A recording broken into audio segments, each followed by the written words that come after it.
to the stage NARUC President, the Honorable Robert Powelson.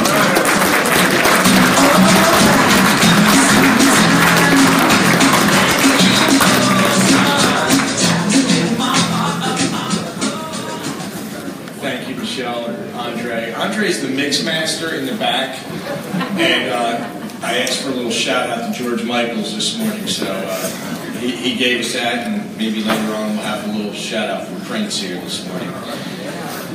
Well, I don't know about you, but I'm beginning to realize that a NARUC conference is not a sprint, it's a marathon. And I'm looking out in the room, and we had a large crowd, and the crowd's got a little smaller, but I like the intimacy of this group, and clearly my fellow NARUCians are here for the long haul, so good morning.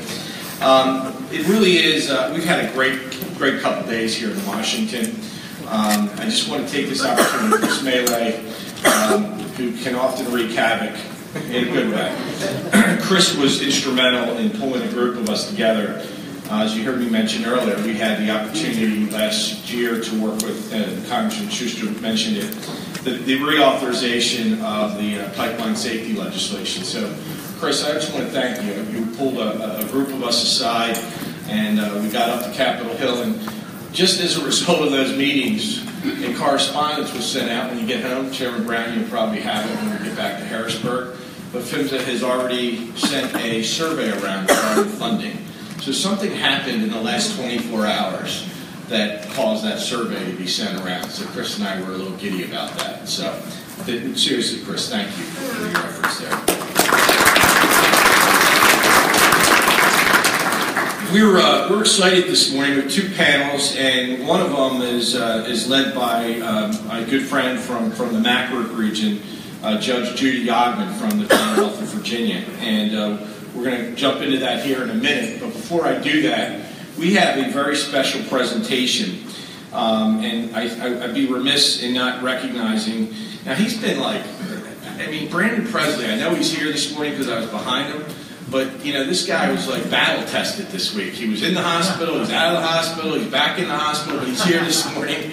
And Brandon, we just want to take this opportunity as a NARUC community to recognize you for your service in leading our Consumer Affairs Committee. I've enjoyed the presentations that your group has put together, and as I say in this business, there's workhorses and show horses, and you are truly one of the workhorses of this organization. So I would you to come forward.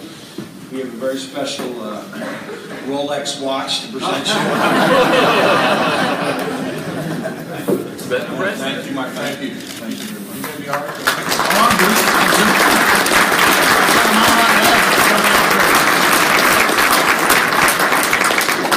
We're also, she had to catch an early flight here this morning, but Commissioner Ann McCabe is leaving the Illinois Commerce Commission, but we've been blessed to have her at the helm with our nuclear, I call it the sexy nuclear issues panel, and Ann really has done a remarkable job in leading that effort. I'm proud to recognize my good friend from the great state of Maryland, Commissioner O'Donnell, who's going to step up and lead that effort for us here going forward. So I do have Ann's Rolex watch here, just for the record. I did not take it for my wife for Valentine's. Okay?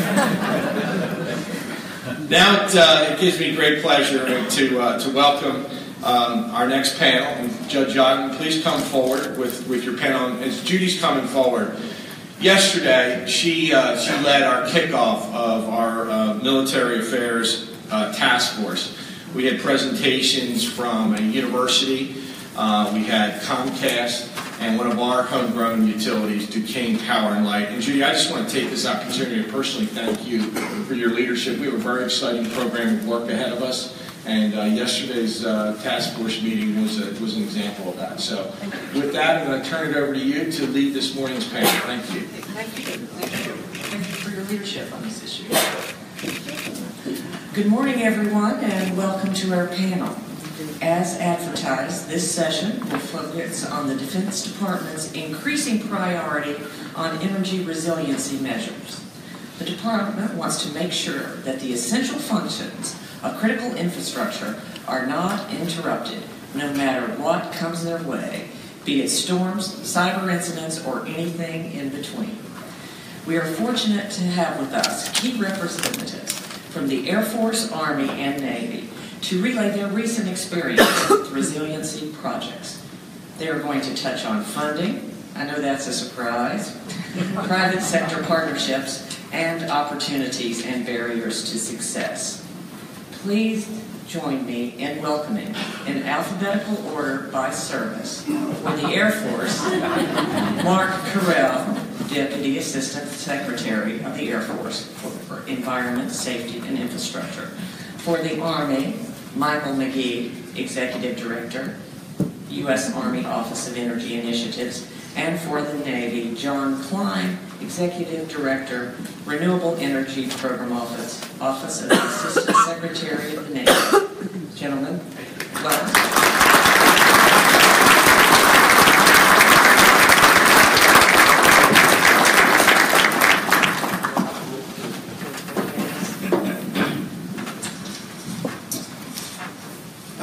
Good morning. I'm Mark Burrell, and I'm glad to be here to have an opportunity to talk to you today. I'm going to show you, don't get too worried, I've got 2 whole slides that you will look at during the course of this, so I'm going to see how that works with the...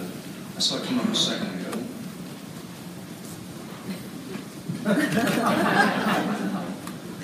Or not. Okay, I'm going to get started, and if you guys get the slides up, that's great. If you don't, then... So I'm going to start off by saying I will tell you that from a Department of the Air Force standpoint, and probably my counterparts will say the same thing, here we go, that for us, the cheese has moved. Now, why has that happened? Well, okay, because of key trends that have changed over the last 30 years. And I think you've seen those as well. And I will tell you that I think maybe that your cheese is going to move as well. And I'll talk a little bit more about that later as we go forward. So what are the things that have changed over the last 30 years? We have looked at, primarily from a resilience standpoint, weather events in the Air Force. And so what we looked at was a 3-day to a 1-week or so outage due to snow or hurricane or something along those lines. We used point source generators, diesel generators as backup. That was sufficient. That's all we've needed. We're seeing a trend of more and longer storms that have more impact, but that's not the big deal. The big deal is the change in the threat associated with cyber attack and physical attack.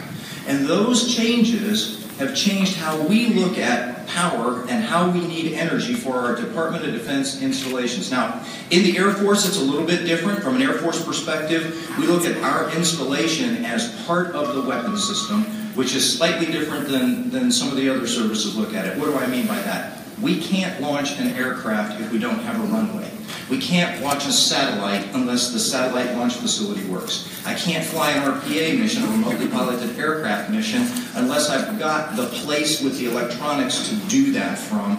All of those installation support functions are crucial to our mission and integral to what we do. We look at these threats as something that could generate long-term, what I call separation from the grid. So many of you are, we talk about nationally grid, the vulnerability of the grid and the reliability of the grid. Frankly, from an Air Force perspective, I'm not as concerned about that as I am being separated from the grid. Most of our installations are set up with 1 or 2 or 3 or somewhere up to many as 7 substations that tie in to power. If we're separated, if we're targeted by an adversary that eliminates power to our installation, maybe the grid's fine, but I can't get to it, what are we going to do about that? And how long do we think that's going to occur? We think that's going to occur as long as 3 to 6 months. So as I look at it, what's changed our view is we need to think about how are we going to provide energy to do the Department of Defense mission for 3 to 6 months while we're separated from the grid. That's a dramatic change, and it caused us to move our focus from that of cost reduction and attempting to achieve certain goals along the way to a change in philosophy we call mission assurance through energy assurance. Now, there are 2 things I'm going to talk about today, mission assurance through energy assurance, and the second one is my focus for this year, which is protect the power. But with regard to mission assurance through energy assurance, what are we talking about there and what's changed? Here we go. So in the past, our focus was pretty siloed. We looked at what's a cost reduction going to do? And that drove certain behaviors. It told us we were going to go after ESPC contracts that had low or had high SIR, high payback, and that was our focus. Let's get some savings to it. We would do renewable projects if they were cost effective, and that would help us look at a goal, but we never tied those together. Now we've looked at a more holistic approach that says we're going to look at cost, we're going to look at resilience, and we're going to look at cleanliness. And I'll talk a little bit about each of those as we go through there. So in the past we said cost was the thing. Now I will tell you cost is a thing. Resilience is the thing. Our ability to function when separated from the grid for an extended period of time is our focus. What does that mean to us from a holistic standpoint? It means we're going to bring all of these things together. From a resilience standpoint, that means on-site distributed generation, on-site, meaning on or near the installation distributed generation.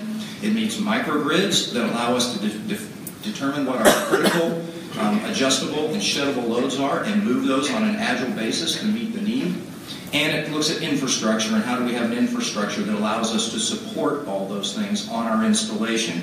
And we look at resilience as defense in depth. So we will continue to look at the grid as our primary power source. We will look at still having those generators in place, but what else? And that's where our distributed generation comes into play.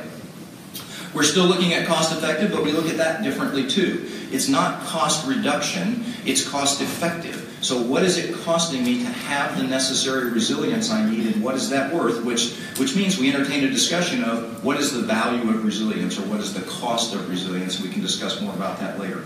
And finally, from a cleaner standpoint, we have a preference for renewable energy, but we'll look at anything that's clean. So why do I say a preference for renewable? For a preference standpoint, there's a supply chain issue. When I have renewable energy, I have an uninterrupted supply chain, whether that's geothermal, solar, or wind. You can't affect those. If I have coal or natural gas, I have a supply chain problem if I have to go 3 to 6 months. So we look at that as we prefer renewable, even with all of its challenges, but we'll go, if we have to, all the way to a coal plant to make that happen, because it's about the mission, it's not about other factors that come into play.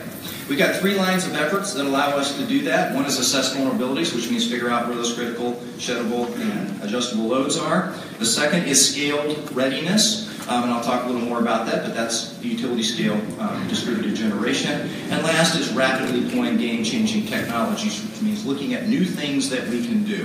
And I'll talk about those in 3 contexts. So what I thought I would give you this morning is kind of a discussion of business as usual, business as not usual, and business of the future for the Air Force. From a business as usual standpoint for this crowd, one of the things we get involved in regularly is rate cases. We will continue to get involved in rate cases as an Air Force with a slight tweak. And the slight tweak is, if there are utilities in the room, I've been engaging with the utilities. Our past practice on rate cases was the utility issues a rate case and we dispute it or we don't, depending on what we thought about it. What I've engaged with the utilities on is, can we talk about that before you do it? Because once you put a rate case out, I really have no choice other than bring it to the utility commission and dispute it or roll. And so I'm trying to work with the utilities on where they're going and seeing if we can come to compromise solutions before we get into disputes. So that's a slight tweak. We will continue to do those things that save us money. So we'll continue to do our energy savings performance contracts, our power purchase agreements, our enhanced use lease to save us money. But in every single one of those cases, there's a little hook too, which means every time we do those now, the power we receive, particularly in a PPA or an enhanced use lease where we're doing solar or renewable, that power has to be dedicated or dedicatable to the installation in the event we have one of these long-term outages that I'm talking about. From a business as not as usual standpoint, which I think is more important to you, probably the biggest of that is we established a little over a year ago the Office of Energy Assurance, which is co-located with and synergistic with the Office of Energy Initiatives in the United States Army that Mr. McGee heads, that looks at large-scale distributed generation. We're looking at 10 megawatts or greater on or near the installation. From a financing standpoint, we're looking at third-party financing to make that happen. I don't want to be in the power production business. I just want to have access to that power. As we go through and do those, we look for those same kinds of constructs that allow that power to be dedicated to us when we need it. We can be the off-taker all the time, but certainly when we need it in those catastrophic areas. A second area that we're looking at is microgrids. So in order to have the capability to use that power, once we're separated from the grid, we've got to have a secure on-installation microgrid. And so we've got demonstration initiatives that allow us to have microgrids that are agile on our installation. Those are a little more difficult to fund, and generally we think we're going to have to find creative ways to do that, either through savings of other third-party deals that we make, or we may have to direct fund our microgrids. We're going to continue to use enhanced use lease and 2922A authorities to address things like storage. So, for example, in the state of California, one of the things we look for in the Air Force is opportunities. California requires utilities to have storage on site, so we've entered into, at least are going to compete for battery storage at one of our installations in California that's going to also be third-party financed, but we're looking for that battery to be dedicated or dedicatable to our installation as well. We will also be doing something we call mission threat analysis. So when we look at the assessed vulnerabilities, one of the things that we do now in the Air Force is look at the mission from start to finish to determine where the key nodes are and where the vulnerabilities are. So in order to launch, for example, or have a remotely piloted aircraft mission in Afghanistan, we've got folks that are flying them here in the United States. We've got data places that store the data. We've got uplinks to satellites. We've got airfields, and we've got the RPA mission itself. We're looking to determine where those nodes are, and then address the vulnerabilities for each one of those as we go forward.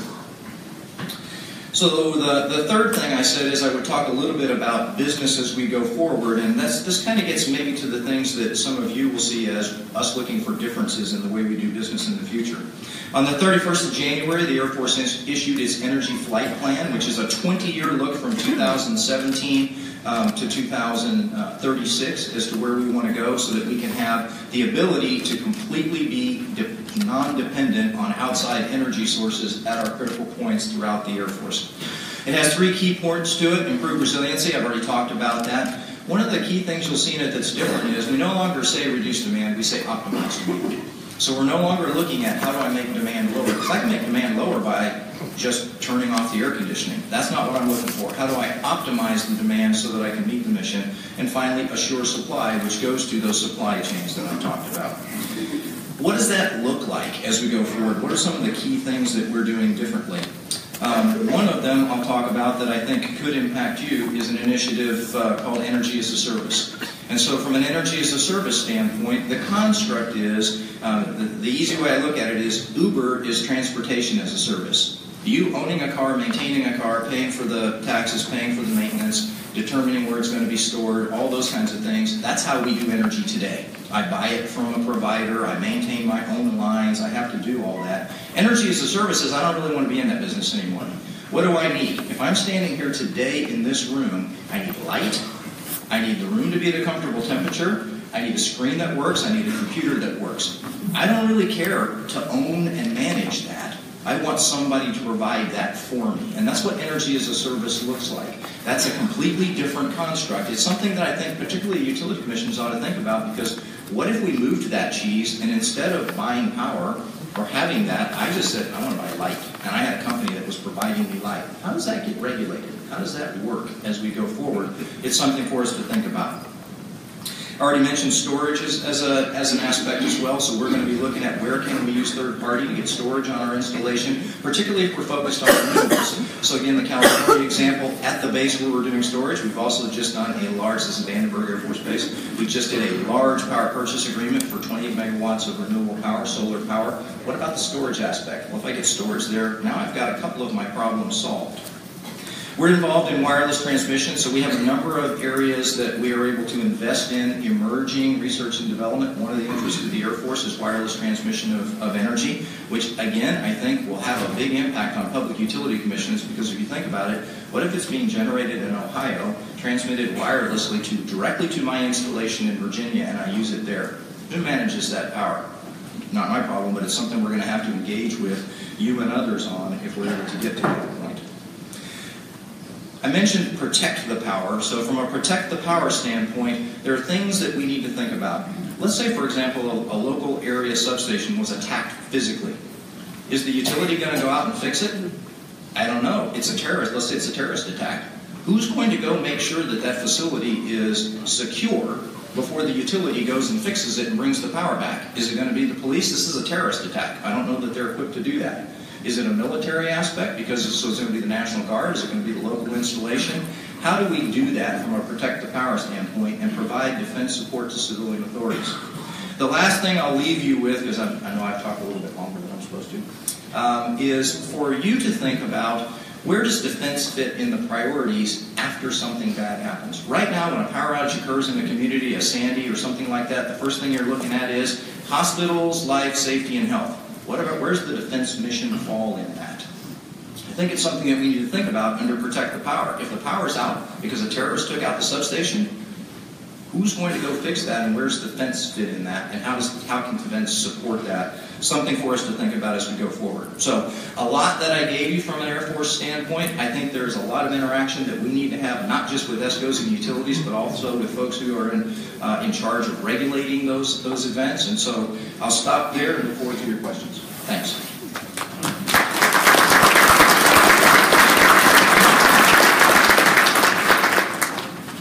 Thank you. Good morning. Can you hear me okay? Mic check? Good? Thank you. I'm a walker, so I prefer to be out here if that's okay. I don't want to frustrate your cameras here. But, thank you very much for having the Army and the other services here to talk with you today, to share with you some of the great things that we're doing and also some of the great things that we think we can do together. I used to work for Mr. Corral, so part of my job was helping my boss communicate what he said. When he said move my cheese, I saw some quizzical looks out there. So if you're over age 40 and you've been around the Defense Department, you've been through training at least twice that says who moved my cheese, which is how you affect change management. Recognize barriers to change and then overcome those barriers to change. Who moved my cheese? Anyway, it's a reference. I think it's a book as well. So I think that's an apt foundation for part of what we're discussing today, which is things are definitely changing, aren't they? This is not the utility network that you know from decades past. It needs to evolve. It needs to change. We need to change, and we need to help lead that as the leaders who are assigned to recognize that and take us into the next generation. So I want to thank you for what you have done for decades of service in providing a bulk power system that is safe, reliable, and affordable. And I'd like to say that explicitly because I want to add two other dimensions that have been discussed, but I want you to consider that there are 5 now: secure and reliable. And we use those words kind of interchangeably, and I think they're very similar, but I have my own personal definition. The Department of Defense actually has a definition for energy security and for resiliency, but I won't use that because it's very long. I think of security as being who's going to protect those various assets that make sure that the bulk power system is up for us when we need it to be up. And that's beyond just safety. A 6-foot chain link fence and a keep out sign works for safety, but that does not work for security. I think we all recognize that there's an evolved threat, there's a higher level, a determined attacker scenario such as Mr. Corral described. We could do great harm to our system. I think that's recognized. If it's not been recognized, I encourage you to get a threat briefing from your Homeland Security equivalent at the state level and understand what the threat assessment is for the bulk power system. But then there's also resiliency. I think of resiliency as if your plan A and your plan B fail, how can you recover from that? What is your plan C or your plan D? So we'll talk about security as well as resiliency, and we think that your military can help you provide that additional security and resiliency dimension to safe, reliable, and affordable. So again, I'd like to ask that you consider those 5 dimensions as your new mantra. The Army's Office of Energy Initiatives, where I work, I'm the executive director of that office, was stood up in response to the recognition of this threat and what it might mean to the military departments and what we might do to address this threat, but also to incorporate, frankly, a number of other areas that we were asked to respond to. The nation's policy on energy had shifted to some degree, definitely with the recognition of the need to incorporate more indigenous sources of supply, and thus there was a shift to renewable generation as one means to do that. So Congress gave us some statutory requirements to incorporate additional renewables into our portfolio. At the same time, the Army, like the other services, I believe, will tell you that we lack the money to invest in infrastructure. Our infrastructure deferred maintenance is rather substantial, and it's an adjustment that was made and was necessary to respond to other budget priorities inside the Army and I believe the other services. So we've had to make choices just like you have. We have not been able to invest in infrastructure to the degree that we wish we could in light of the other mission requirements that we have to meet.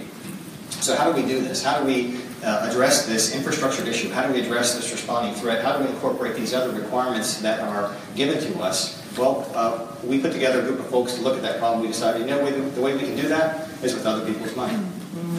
other people that want to invest, other people that are looking for not a requirement that has to be met and has to be budgeted and has to be funded and it's a burden, but people who are saying, there's an investment opportunity here. And we like the possible return on investment. We're willing to invest our money in pursuit of that return.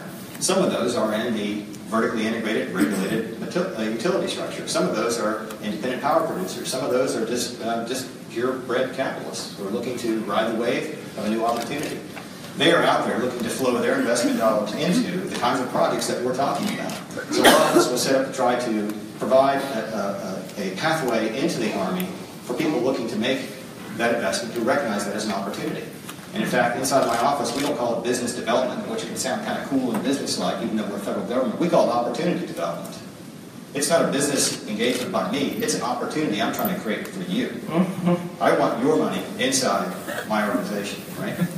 So that's the way we look at this. And so we've tried to find these opportunities that we think would attract investor interest, de-risk those opportunities to the best degree that we can, and to create those opportunities that do what Mr. Correll was describing. We think the distributed generation model holds great potential for our needs to help address that security and resiliency dimension that we want you to also recognize and you to agree with us needs to be addressed. We think siting your distributed generation assets on Army installations behind our secure perimeter, behind our patrol systems, can be a benefit to you as well as to the Army. Because in return for providing you the place that you might site this in additional security, what we want is, as I put it, for the 362 days that the grid is up, you can take that power and you can push it. For the 3 days that the grid is down, we want that power flowing inward and keeping the lights on our bases. And we think that's a pretty good model. We think that's a pretty neat idea. We think that's one of those true win-win situations that are out there. And we're hoping that people want to seize that. We've had great success so far. Can we go to my next slide, please? I don't have many, I just put a couple of here. We've had some great progress on large-scale energy resiliency projects. The money has been flowing, frankly, into renewables, first and foremost. That's where the investment dollars have been going.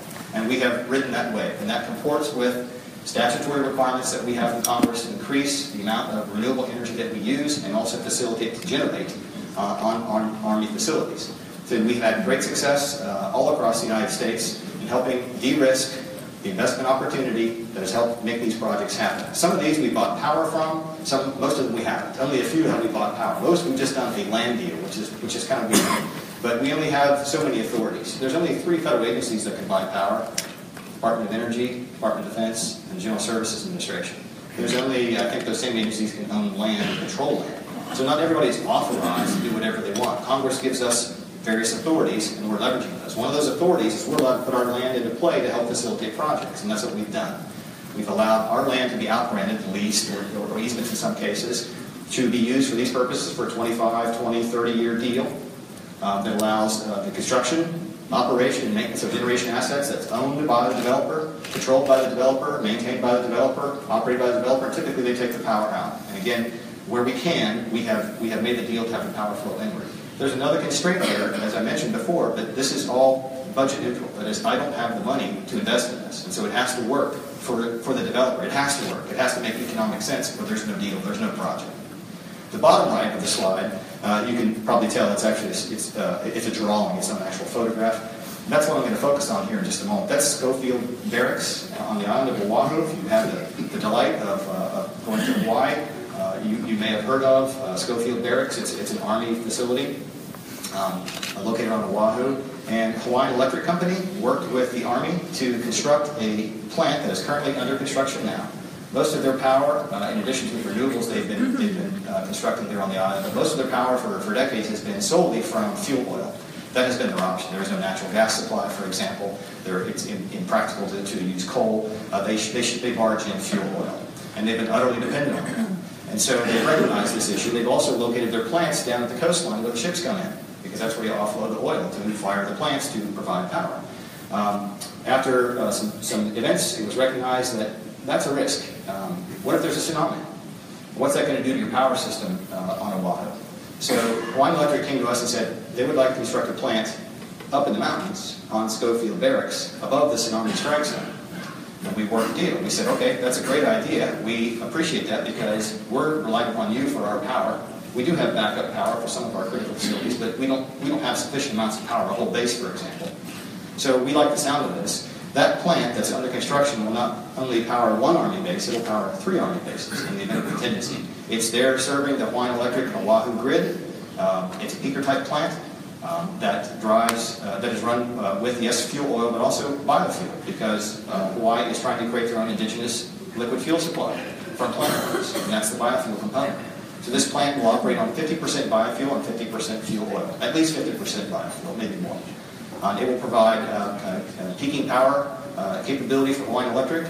In the event that the Oahu grid goes down, that plant will, after some operating agreement procedures are followed, we will isolate those 3 Army installations, Schofield Barracks, Wheeler Army Airfield, and Kanea Field Station on Oahu, and we will flow power in, we will flood the base with power. We will not selectively deliver power to only critical, we will flood the bases with power. Okay? So that's a really premier project, and we would like to see more of those, and we have plans to do more of those, hopefully with you. Next slide, please. So this is our latest snapshot of where we have projects. I wanted to just not ask you to read this. I'm actually trying to impress you. I'm trying to give you the sense that we have something going on, that I'm not making this up, frankly. So don't bother to read this necessarily, but what you see here in the darker green, those are up and operating. In the lighter green, those are under construction. In the sort of pumpkinish color, those are in the process of negotiating, or perhaps there's a contract solicitation underway. The ones that are in blue are under our assessment and validation step, where we're trying to make sure this project will work. We don't just put projects out the street and say, I wonder if this will work, and we put it out there to see what happens. We don't want to waste your time or our time. So we do economic modeling, we do engineering analysis, we try to say there is a viable proposition here that can work technically and can work economically, and we think this should attract investor interest, and then we go forward. So anything in blue, we're still assessing it to see if it makes sense to go forward. So if you could read this, which you probably can't, what you would see is there's quite the scattering of different technologies at play here. There's a whole lot of solar, frankly. There's a little bit of wind. There's some geothermal potential. There's hydroelectric. There's storage in some fashion. It could be liquid fuel, bulk liquid fuel. It could be batteries. There's battery projects on here. There's biomass. There's combined heat and power. There's natural gas. And then there's control systems. Because what we've recognized is what we're really after is something that may not all happen at once. You may not get a Schofield where everything comes in one package. Especially on the renewable side, what we found is the investment that wants to flow has been on the generation side. But as I think most of you know, that's an intermittent form of generation. You need some sort of a buffer. And the expectation is that battery storage will probably be that buffer. It could be diesel gensets, but the hope is that battery storage costs, which are declining rapidly, are going to cross the tipping point, and we're going to have an economically viable proposition for large-scale utility battery storage that can be combined with those intermittent generation sources, and we have a dispatchable form of power. So we add a control system. So you'll see on our map places where we have on-site generation that's already been built or is being built. And if you see a little X, that's where we don't have something. We don't have on-site storage, or we don't have on-site controls yet. And we have the desire to fulfill those projects over time. Again, we took it as the investors came to us with their investment potential, and they wanted to do a deal, and we took advantage of their desire to invest their money in infrastructure that benefits all of us. We do have a couple of projects where we have total islandable capability. Fort Drum, New York, upper right. Schofield Barracks, lower left. We have a combined heat and power project, and the call-out box is kind of in the center, but it's actually in Alabama. We have projects in 14 states, 20 projects in this active portfolio you see here. Only 5 of those projects where we actually buying the power. The rest of the projects we're buying from the standard power purchase contract that was in place with the government that follows the standard utility tariff that we would have otherwise. There's nothing special about that. By the way, I should mention that we see this as available to us and to you at no premium. We do not expect to have to pay a premium surcharge for this type of arrangement. We want rate-based assets that work within your utility tariff structure where possible. In some cases where you are in a largely deregulated, as we would call it, state, a market state, it appears that the prevailing desire was to compete the price, and so we go out and compete for price. But where it's not that kind of a structure, we would like to peacefully coexist with the existing utility tariff and peacefully work within your rate structure as we always have.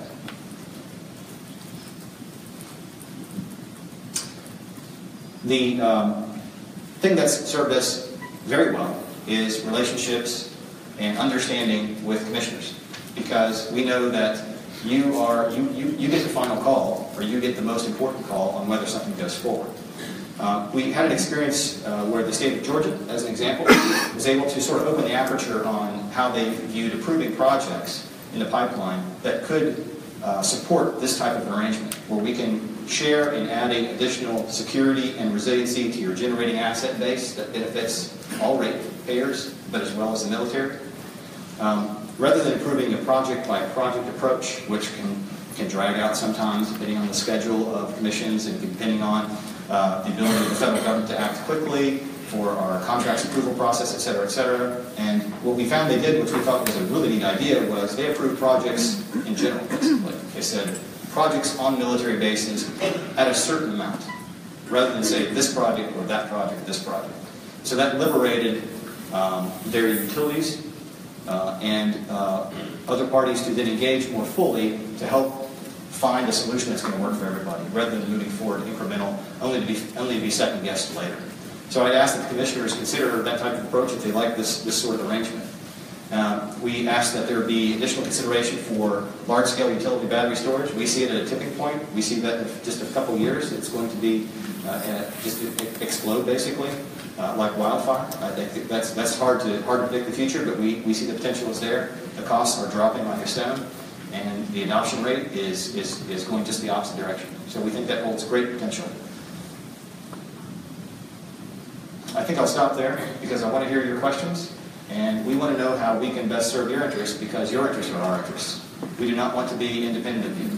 We do not want to be an island. We want to have an islandable capability in the event the grid goes down. That's what we're after.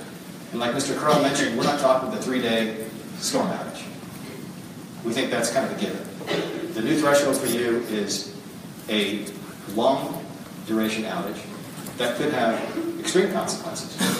And I ask you to go back and look at Hurricane Katrina and how the situation devolved only by day 3. By day 3, things were very dire. Things were very grim. And if you had the lights on at your critical facilities, that was only one piece of the problem. There was a much larger problem going on elsewhere. We think that not isolating ourselves, but in fact providing aid that provides additional resilience for the whole community is a smart move.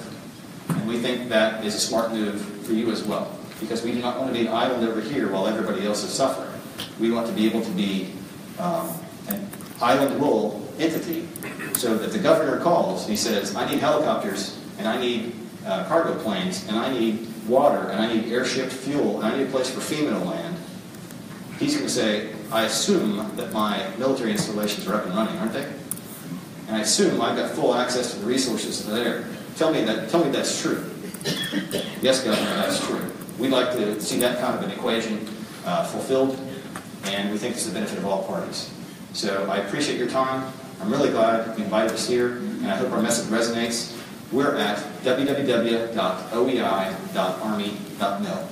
You can find the answer to about anything you want, including phone number how to reach us, email how to contact us, and you can ask to be put on a news serve that informs you of what's going on in our office when we have new project opportunities. www.oei.army.mil. I think that's my last slide.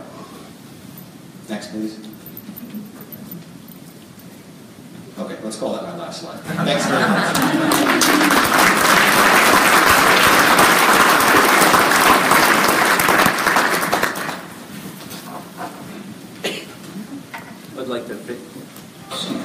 There we go. I'd like to thank you guys for having us out here as well, and I'll echo a lot of what Mark and Mike said, is partnerships are important.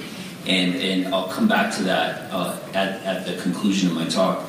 But really to start out with, and think about the partnerships as I'm describing what we're doing, and you think about the mission of the United States Navy, which is to fight and win our nation's wars, but also to maintain freedom of the seas. In order to do that, we have to have access to safe and reliable power.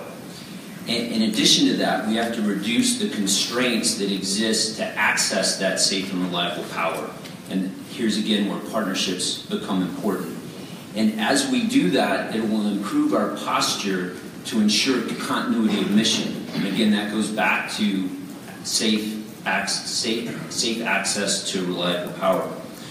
Over the last few years, we've implemented a number of innovative ways to get access to that power, again through partnerships, that ensures our mission capability. And so we've improved the efficiency and resiliency of our installations through the authorities that are provided to us, and using appropriated funds in some cases, but in most cases taking advantage of third-party finance funds, other people's money, to achieve our energy security goals. These are largely through a mechanism called energy savings performance contracts and utility energy savings contracts. Are y'all familiar with that? You are? Okay, great. So I'll keep on moving. And then power purchase agreements and enhanced use leases. And the reason why we have to leverage other people's money or third-party finance is because the Navy's requirements for infrastructure up here, the amount of appropriated funds are much less. And we've got to close that gap. And we can't close that gap at the expense of mission. That means we're still going to build ships and airframes to ensure the mission of the United States Navy. So we've got to find other ways to modernize our grid. And the only way to do that is with private capital. And there's a good business argument to use private capital to strengthen the grid, because the grid is a system, like Mark and Mike talked about. We all live on the grid. We don't want our bases to be an island, because our installations, all of our installations, is a force projection platform that we carry the mission forward. It's the start of a kill chain that helps us complete our mission and put steel on target.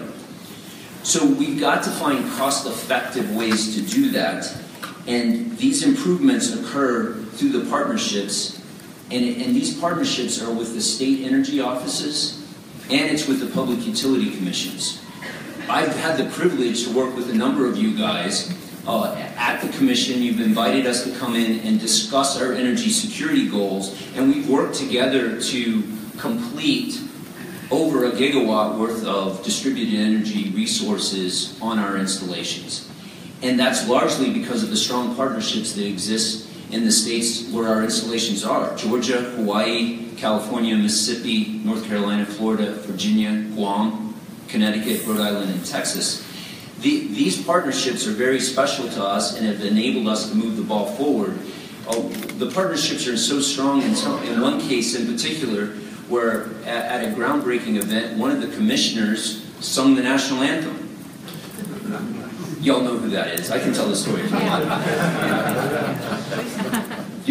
Yes? Raise your hand. I don't want to waste your time. Have you all heard the story? Oh, all right. I'll tell the story.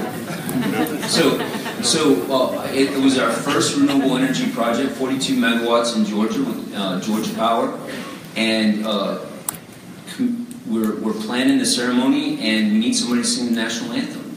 Commissioner Bubba McDonald sings.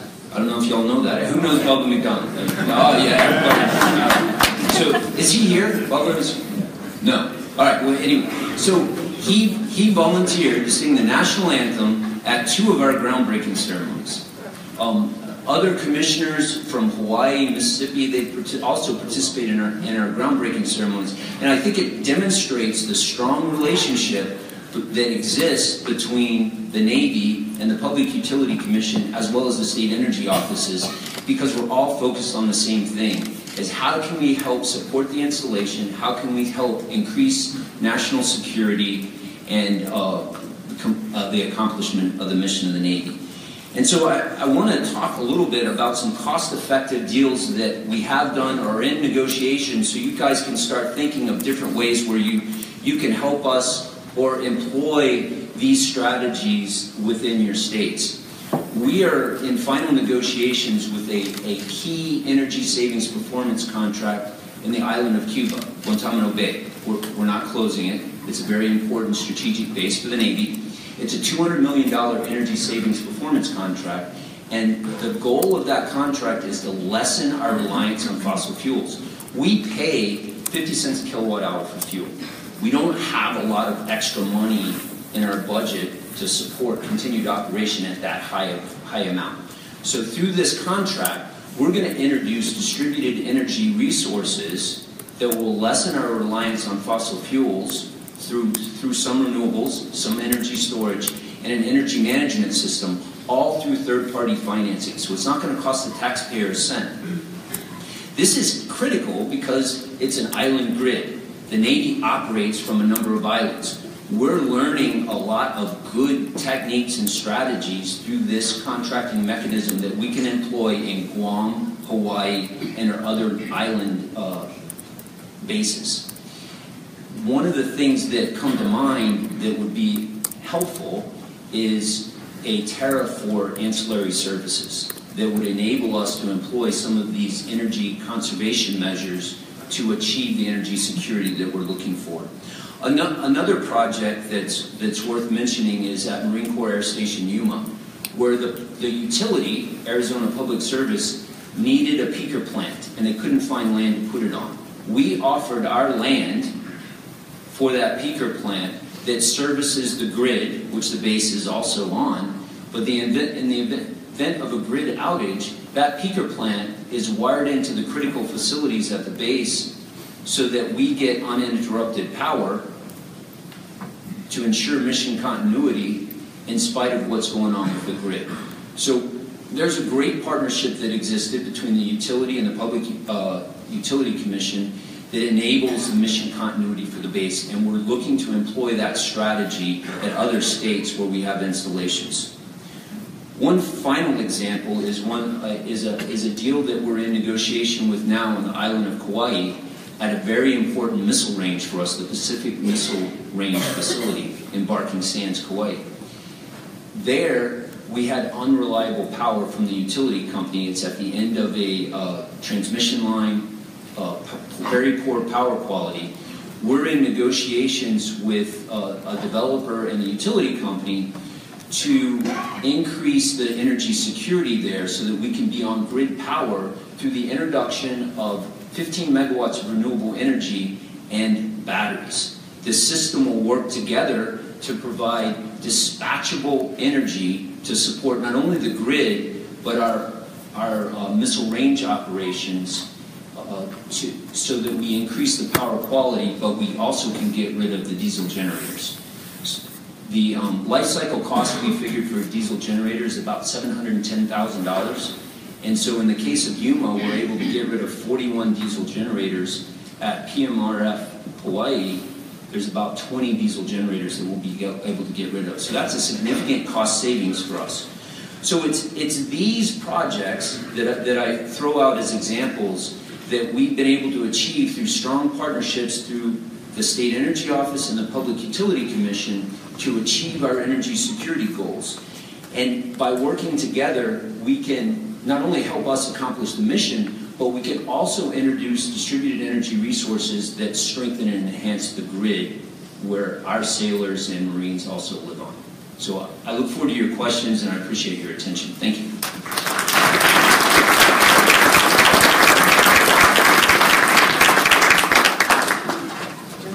Those were wonderful presentations, and we thank you for all of those. And I'm sure there are a lot of questions in the audience, but I'll start with one or two. This is your free shot. What should we commissioners know or consider when there's an application for a facility or an installation that's within our jurisdiction? Mr. Carr? Do I need to push a button on this, or? You turn it on. You do. You turn it on from the back. I think I tried to hit a little bit on those in my remarks, but fundamentally what we'll be looking for is to partner with the Commission to look at things that are different than what we've done before. So in the past, there are a number of different areas where we're looking at this, where now there's going to, so this notion of there's power on an installation, and that power is going to go to the installation when there's an outage. I think that's a difference in what you've been seeing before, and we're going to come to you and ask for your support to make that happen. At the same time, like Mike said, we're not looking to be the shining beacon on the hill while everybody else is suffering. Although I frankly think we're likely to be targeted and maybe the ones that are suffering, not so much the community. But if that were the case and the community was suffering, we would also be looking to work with you to say, okay, so how can we support the community? So, for example, when we talk about things like peaker plants, when I'm working with the utility and their need is to put a 50 megawatt plant on my base that has 20 megawatts, average daily load. There's 30 megawatts there that can go every day, and on the 362 days of the year, that's where it's going. In the emergency, if we work this right and we have the microgrid, even if my average daily load is 20 megawatts, I'm only going to be looking for critical load, and I'll only be looking for it at certain times. So if I'm able to get the authority and the ability to use microgrids to do my power I want to, then I'm going to be able to, in that emergency environment, say, okay, even though I have the right to all this power, I don't need all this power. Let's push this back out and see what we can do for the community. And we'll look for you to help us work with the utilities to support that. So that's when you use the phrase dedicated and dedicatable, and that's what you're referring to when you said that. Well, actually slightly different. So dedicated and dedicatable. Dedicated means I get it all the time. Dedicatable means I could get it at some point in time. So really, it has two meanings. Right now, we don't have, so for example, if I put a DG plant, some form of DG on my base, let's say it's renewable energy, we don't have today on our base necessarily the inverters and the switchgear and the microgrid and all those things to make it work, but we will someday. And so even though we might put DG on our base today and we're not actually able to offtake the power today, we want to be able to at some point in the future. Can I add to that? Please. So I think that to amplify what Mr. Correll said, I think what we're hoping for is a relationship that is more participative rather than just simply customer and customer service provider. I think we're recognizing that your success, I'll do a big wave beyond all of you, your success dictates our ability to succeed. As we've mentioned several times here, we are much more dependent on off-base resources than one might at first expect. Again, if we're islanded for, these are very difficult to imagine. If we are islanded for 30 days, it will become rapidly apparent that we cannot do this all by ourselves. We need those resources that are coming to us and flowing to us from off base. And so we see a relationship here that could be different than rather than just I want it safe, reliable, and affordable. I think we recognize that we can help you deliver what our nation will need in the event of a large-scale outage such as we described here. So I think that it's a participative kind of relationship rather than customer-to-customer service provider. And I think that's what we're offering is to have that type of a nod. Now, as Mr. Correll also mentioned, if there's a utility tariff structure squabble that we think maybe unfortunately targets us disproportionately versus what we think it should be, we're gonna have a conversation with you about that. But that's fair. We also think, however, it's completely fair to say we can help, and we should want to help, and we're not looking to simply be islandable or to be dedicatable, perhaps, is a real win-win model, we think. One of the things that I think we need as an organization or a partnership need to start looking at is with the idea that Mark and Mike talked about is these community microgrids and how a distributed energy resource on the base can support the community. We're working with the state of Connecticut on a project just would do that. During Superstorm Sandy, massive power outages that actually caused the mission impact to our submarine base. And we're looking at how the utility company is incentivized. And especially for a vertically integrated utility company, how can we introduce the rate base some of these assets, or introduce these assets into the rate base, and take a look at how the utility company is incentivized to do that, or how they get the return on that investment. And there's a couple models out there that might be worth looking at.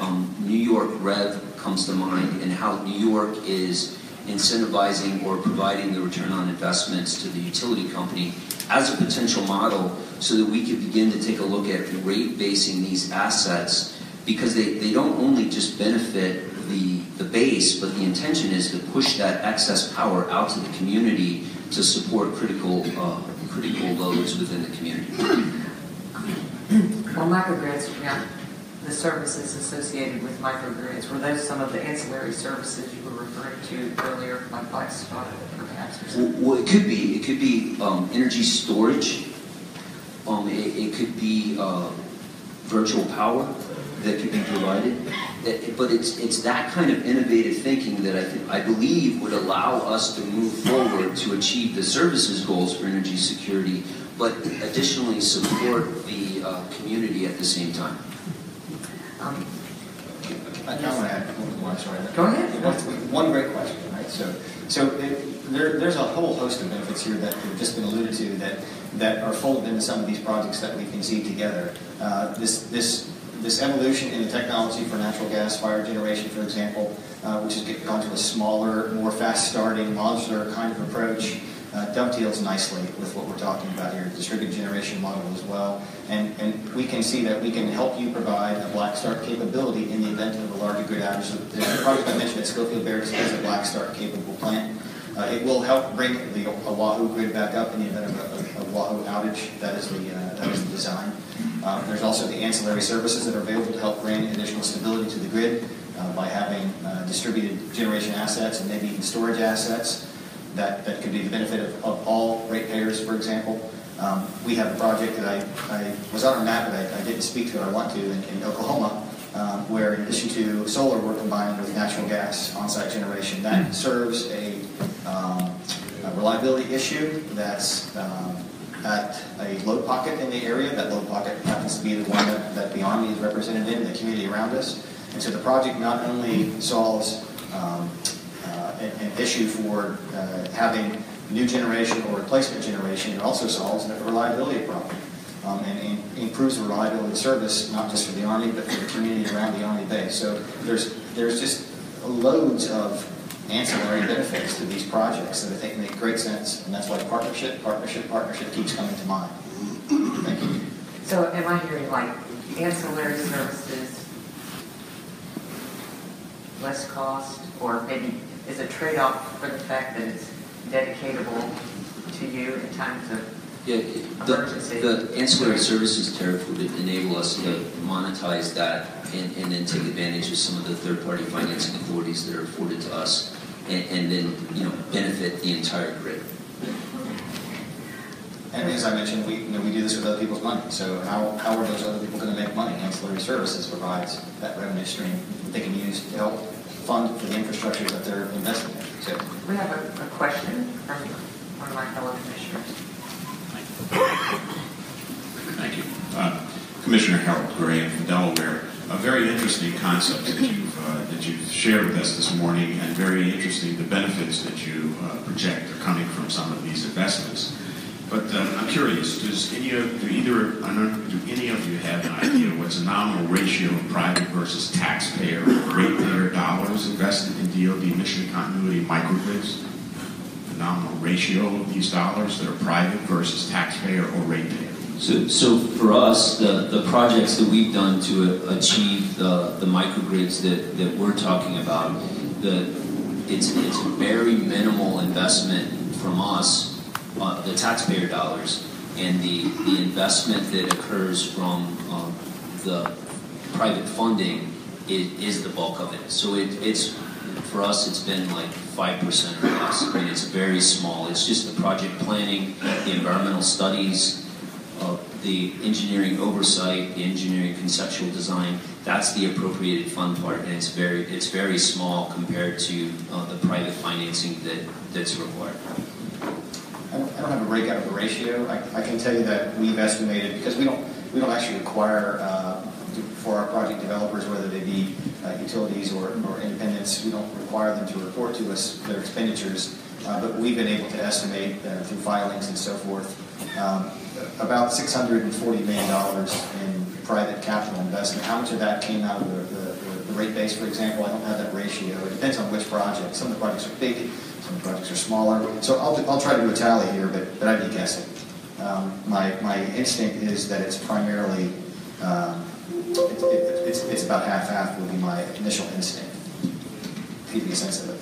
So I want to make sure I've got the right question here. So if we're talking about the actual generated power, whether that's PV or plants or those kind of stuff, then I agree it's about 5% us and 95% comes from the third party.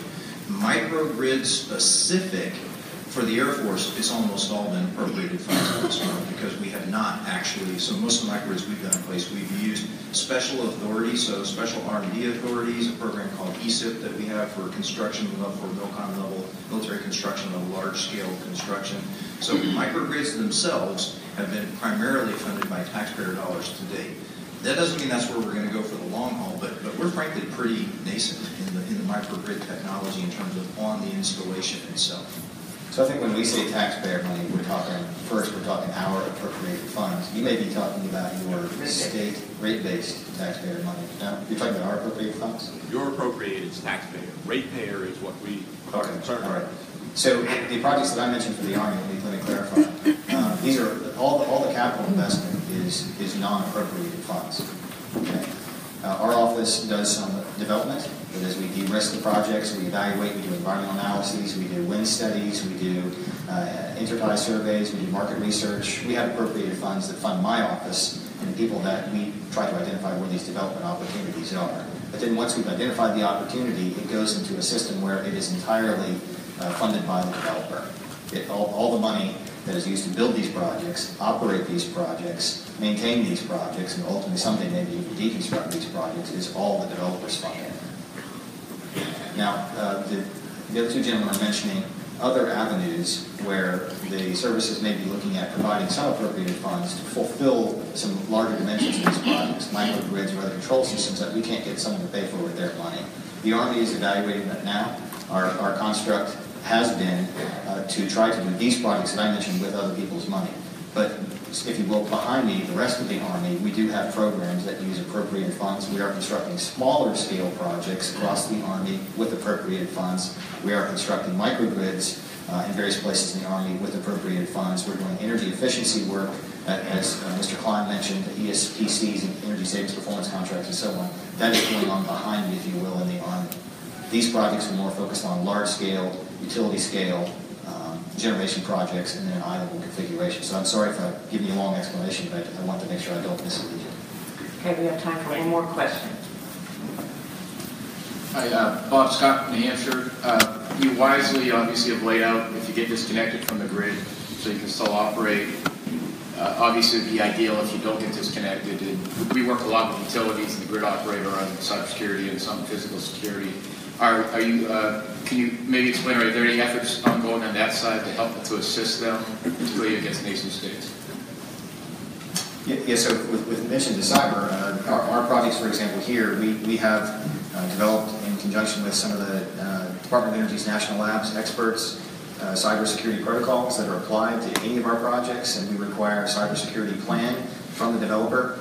One, if they connect to our base infrastructure, we definitely need to see that plan, and we need to understand how that has controls and protections in place for cyber. But I think you're aware this is new territory. We're all moving forward carefully because we don't want to overreact or underreact. But if the project, even if it does not actually connect to the base infrastructure, if it flows and ties to the grid, we also require a cybersecurity plan that meets our protocols to help ensure that that project is not simply going to be up one day and down the next due to some small-scale operator who's able to shut it down. So we're trying to improve the resiliency of the infrastructure as we go. So we're taking a systematic approach to achieve cybersecurity, working closely with the regulated utility company. We're complying with the NIST and NERC guidelines, and we're going after cyber securing our critical bases first, and we have a pilot project ongoing in the Norfolk area to achieve the cybersecurity that you're talking about. Thanks for the question. And so for us, I'd say there's kind of two aspects to it. First is industrial control systems. So we have a separate dedicated focus on industrial control systems as not so much about the controls themselves, but as opportunities for a cyber attack to come in and get to our power. So we're focused in that area. And then separately, similar to what the Army said, when we're doing our own projects, then we're saying, okay, well, you've got to show us how we're going to be compliant with our cybersecurity requirements.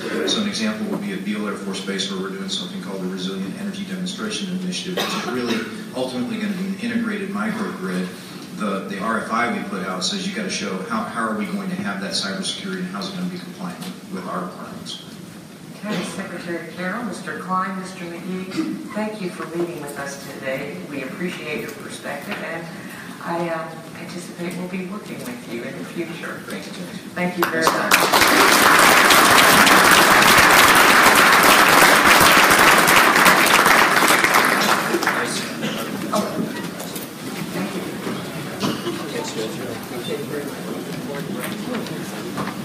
Thank you very much, Commissioner Yagman. Wonderful, stimulating panel to start the day off.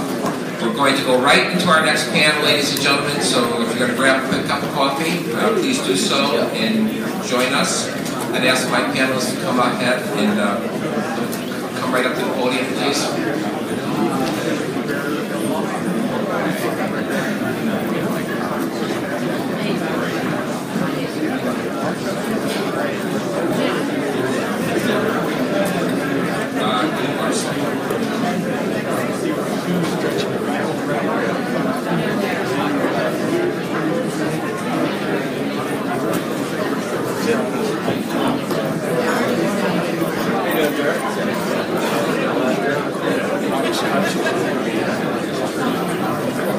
Yeah, I never.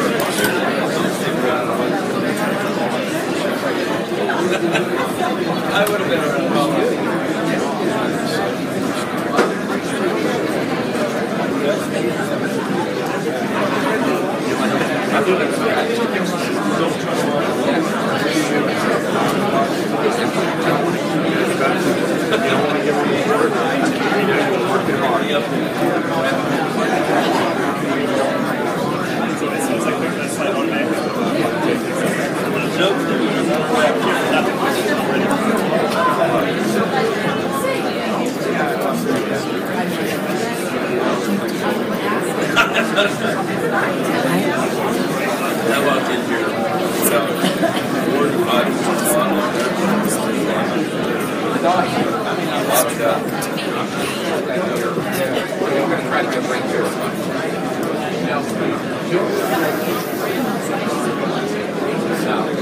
See if you could put it here and stuck it here. I'm okay. Actually, I don't mind. And then it stays here. Is Ella Katz here? Ella That's Katz? true.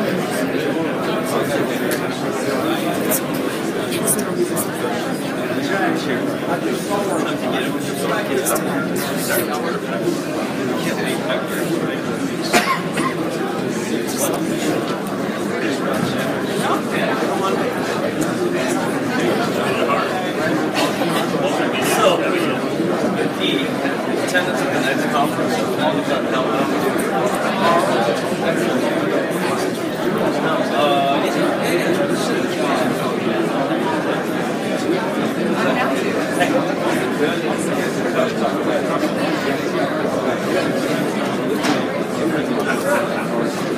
Ladies and gentlemen, please take your seats. The next session will begin in a few moments. Thank you.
Okay, if everybody could please take their seats, we'd like to get started, please. The last panel of NARUC Winter Meeting 2017 is going to be the most stimulating panel you've heard so far. Yes. So what we're going to be talking about this morning is what regulators need to know about stopping consumer utility scams.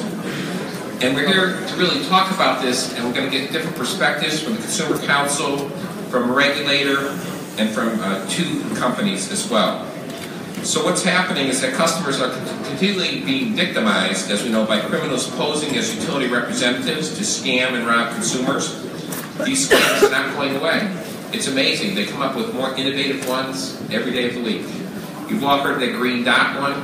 The green dot, they tell people to go get the green dot card to pay their utility bill.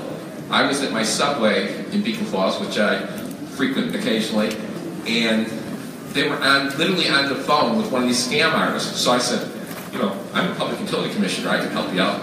Why help with the damn scam? They got scammed.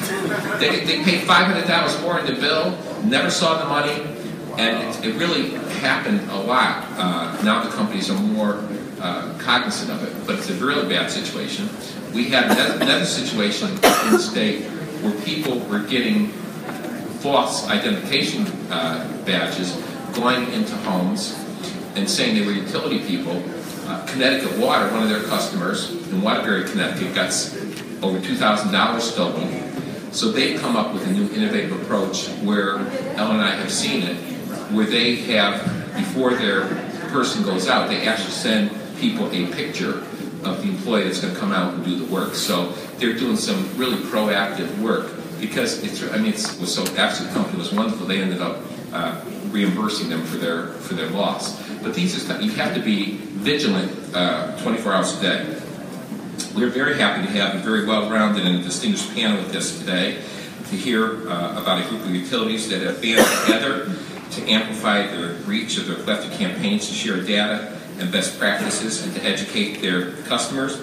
We will also hear about the technology that will make it harder for scammers to fake utility company phone numbers to pose as being utility employees.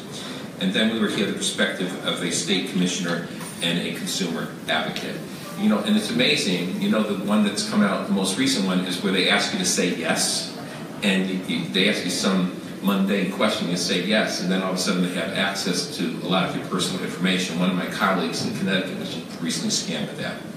So without further ado, with us this morning is Jared Lawrence, Vice President of Revenue Services of Duke Energy Customer Services, Brent Struthers, Senior Policy Advisor for New Start Incorporated, my colleague from the great state of Washington, Ann Rendell, and one of the best consumer counsels in the country, Ellen Katz from the Connecticut Office of Consumer Counsel.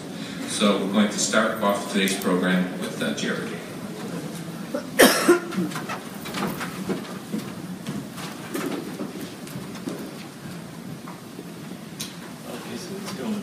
There we go. Very good. So, thank you, Commissioner, for the introduction. As Commissioner Mikowski was talking about, these utility scams are not new. But what we've seen lately is that these scammers are exacting an even greater cost on the communities we serve. So I'm here today. I'm happy to report that the industry is really rallying to take on these criminals. And that's why we formed Utilities United Against Scams, which is really the topic of my discussion for today. But I'm also thrilled to be here for the opportunity to address this room of influential leaders to hopefully recruit you to the cause and also to get your input on additional strategies to help with that cause. So, Commissioner Mikowski did a good job of outlining the scam, and I apologize to those of you who thought the best seat's in the middle here, but this is going to be a bit of a multimedia presentation here. The way it typically works is that a scammer calls up a customer, and these days it's typically a small business, and they typically target that small business at a particularly inopportune time. So if it's a Subway, it might be the lunch rush, or if it's a dry cleaner, it might be that 5 to 6 p.m. when everybody's stopping on their way home from work. And they threaten disconnection, and they say that the truck is actually on the way, and therefore the only way they can stop disconnection is with some sort of very specific financial vehicle, such as a prepaid card, the key being that financial vehicle cannot be traced. And the reason that they're so convincing is that they've invested a lot of time evolving their tactics. They now are spoofing the utilities caller ID, so it looks like a legitimate call to encourage the employees of the business to pick up the phone in the first place. And then when they call back with the prepaid card information, they have often recorded and are playing back the recorded automated menus that a customer actually encounters when they call up the utility to get customer service. So very effective. It's in response to that we have formed Utilities United Against Scams. And so the mission of Utilities United Against Scams is really based on collaboration, scale, and impact. And we have the very modest objective of putting these scammers out of business and maybe even sending a few of them to jail. The mission of Utilities United Against Scams has pretty much sold itself. We formed it in June of 2016, and since then we've had over 90 utilities and associations jump on board and join the mission. We've had great support from EEI and from AGA and the CS Week organization and NRECA, and they've definitely helped with our recruiting efforts. And for those of you who are interested in materials, I think will be available after the conference. You can see the list of current participants here. I won't go through those now in the interest of time. But one of the things we focus on as a consortium is sharing best practices. So we get together roughly monthly for calls, and we exchange tactics. We talk about things that are working really well. And on the screen here, I just have some examples from a variety of utilities of some things we've discussed over the last 8 or 9 months. But an equal amount of our focus is going to data. And data really is the key. And so I want to give you a little bit of the Duke Energy perspective here. So back in 2015, we started to see a significant ramp up of the scam activity in our territories. And we invested in some simple tools that would allow us to capture those seemingly uncorrelated reports that were coming in from our customers into our customer care centers, and start to capture them, capture some consistent information through a short interview that our customer care representatives execute when they're talking to the rep, and then they enter it into a database through this tool that they have on their desktop, and it gets captured in these graphs that you see here. And what this has done is it has really allowed us to, number one, quantify the problem, and then number two, identify trends, and number three, start to evaluate the success of our campaigns. And so one of the questions that we always get when we're engaging with stakeholders, when we're engaging with the media to try and get our messages out is, how big is the problem? Well, prior to the middle of 2015, we cannot answer that question. But since we implemented this database, we can report that our customers have called us up and reported that they have lost over $810,000 from these scammers in the 19 months since June. And we also know that our data are only as good as the reports that we're getting from our customers. So that's probably just a small fraction of the total number of thefts that are out there. And if you think about Duke Energy just being having a relatively small footprint compared to the entire country or the entire continent, you can understand just how big this problem is. We're talking losses that over the last 18 months or so probably spanning over $10 million or more amongst utility customers. So aside from just bringing together the Utility United Against Scams Consortium, perhaps our biggest accomplishment was our first annual Utility Scam Awareness Day, which we launched back this past November. It started with a recognition by the United States House of Representatives annually that the third Wednesday of November annually will be recognized as Utility Scam Awareness Day. So to recognize that day, we launched a massive campaign supported by a whole week of communications, and I'd like to talk a little bit about what we achieved there. One of the keys to that campaign was that if you look at our list of member utilities and member associations, we have everything from the largest IOUs in the country down to very small munis and co-ops. And some of those smaller companies and munis and co-ops don't have the communication resources that the larger IOUs have. So we banded together to create standard templates that could then be customized and branded for those smaller entities who don't have the same resources we do, and that was one of the keys to success. So on this next slide here, you just see just a sampling of some of the different interpretations of the various members of the efforts. We allowed each of the members to basically customize their strategy to what they thought would work best in the market, and that worked great. You can see the wide range here of different themes. And I forgot to, I knew that I was going to launch as soon as I hit the button, I forgot. And the other thing that we did too is we worked together to develop a video to basically kind of personify the whole problem of the scams. And so we reached out to several customers that we knew fell for the scam and filmed them telling their story in their own voices. And what you'll notice in this video is that even though they're relaying the details of their experience with the scammers, they never use their utility name because we wanted this video to be applicable across the country, across North America for all the participants. And so as they talk through it, these videos were very powerful and were used in our campaign all across the U.S. and Canada. Scammers are targeting utility customers. Don't be a victim. Learn how to spot a scam. We're in the middle of our lunch hour, and I got a call from somebody who said they were from our utility company. They said it was my utility company, that I was facing disconnect. They said to me that our electric bill hadn't been paid. My electric would be cut off in 45 minutes if I didn't pay, it was over $1,000. We're going to cut your power in an hour if you don't pay the amount. And that there was a truck on its way to disconnect our power within the hour. And they were calling to allow me to make a payment in order to possibly get that canceled. And at that time, any given day here, we have animals under sedation. I have to have electricity. And so I kind of panicked, I think. My bar was full. People were having a good time, and all I could imagine was all the lights going off. I mean, it would have been a serious financial loss for us. They were pushing me to pay it, like, it's going to be cut in an hour, you're going to, your restaurant's going to be full of customers. They said that, you need to do this right now because he really is on his way. I took the cash and paid the bill. I ended up transferring, going to the bank, going to the grocery store to buy a prepaid debit card, and transferring nearly $1,000. They were very persuasive. I don't consider myself easily duped. They had a very, very clear plan of what they were doing. If you suspect a call is a scam, hang up. Call the police. Call your utility provider at the phone number on your bill. Most important, do not pay over the phone or call any number given to you by the scammer. So that was a pretty powerful video that we put together, and that got great pick up on the media and online and the social media. Social media, of course, was a big part and continues to be a big part of our efforts. We created the Stop Scams hashtag, which generated 3.8 million impressions during the week of our campaign in November. And our Twitter mentions had a potential reach of about 32 million people during the month of November in total.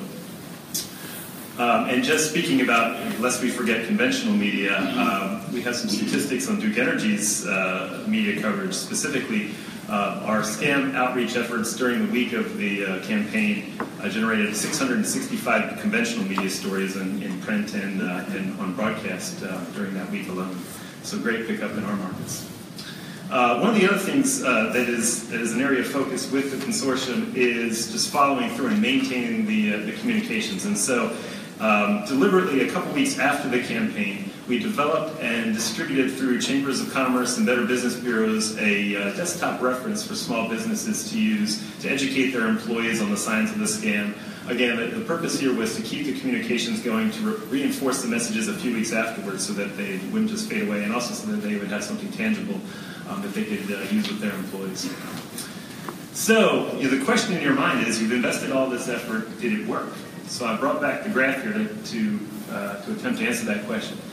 If you look at the kind of the right side there, you see November, December, and January. And what you actually see is that from November to December, the number of customers calling us up to report, calling Duke Energy to report that they lost money actually went up. So a skeptic might say, well, it didn't work. An optimist might say, which is actually my interpretation, is that there were so many people out there who were getting scammed who didn't know that they were getting scammed. They didn't know to call us. Again, our data are only as good as the customers are calling us. So the uptick is actually a good sign because it let us know that there are more customers who were thinking to reach out to us. And then you see it falls off pretty dramatically in January. The optimist would say, well, that's great news. Obviously the campaign worked and your messages are doing a great job. The skeptic, which I might actually be on the skeptic side here, is that the scammers it's tax season and the scammers are shifting to the IRS scam, and then we'll see that come back up in May, unless we are effective in our efforts. So more to come on that. But the bottom line is, the data are a little bit seem to be positive, but it's hard to say and hard to draw firm conclusions. So our collaboration efforts extend outside of the utility industry as well. We have established relationships with the prepaid card industry and with retailers there are several companies in that space that are doing great things. The prepaid card companies, a couple of them have worked with us to establish links between our customer care center and their hotline so that if a customer calls up to report a scam and it happens to be in that very small window when the funds can be retrieved, we get them to that hotline really quickly to see if they can get their money back.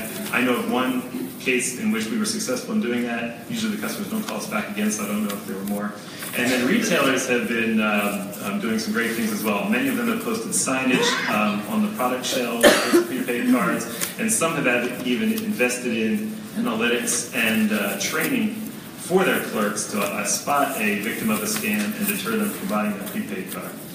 And perhaps the most exciting area of collaboration, which Brendan's going to get up and talk about here in a few minutes, is the collaboration with the telecom industry. Specifically, we know that the scammers are using things like caller ID spoofing to fool customers, and so things like caller ID verification are very exciting for us. Also, potentially additional ways to track the source of the calls. These are things that we're working on with contacts in the telecom industry. So more to come on there. We hope to be able to report on some successes in that space by this time next year.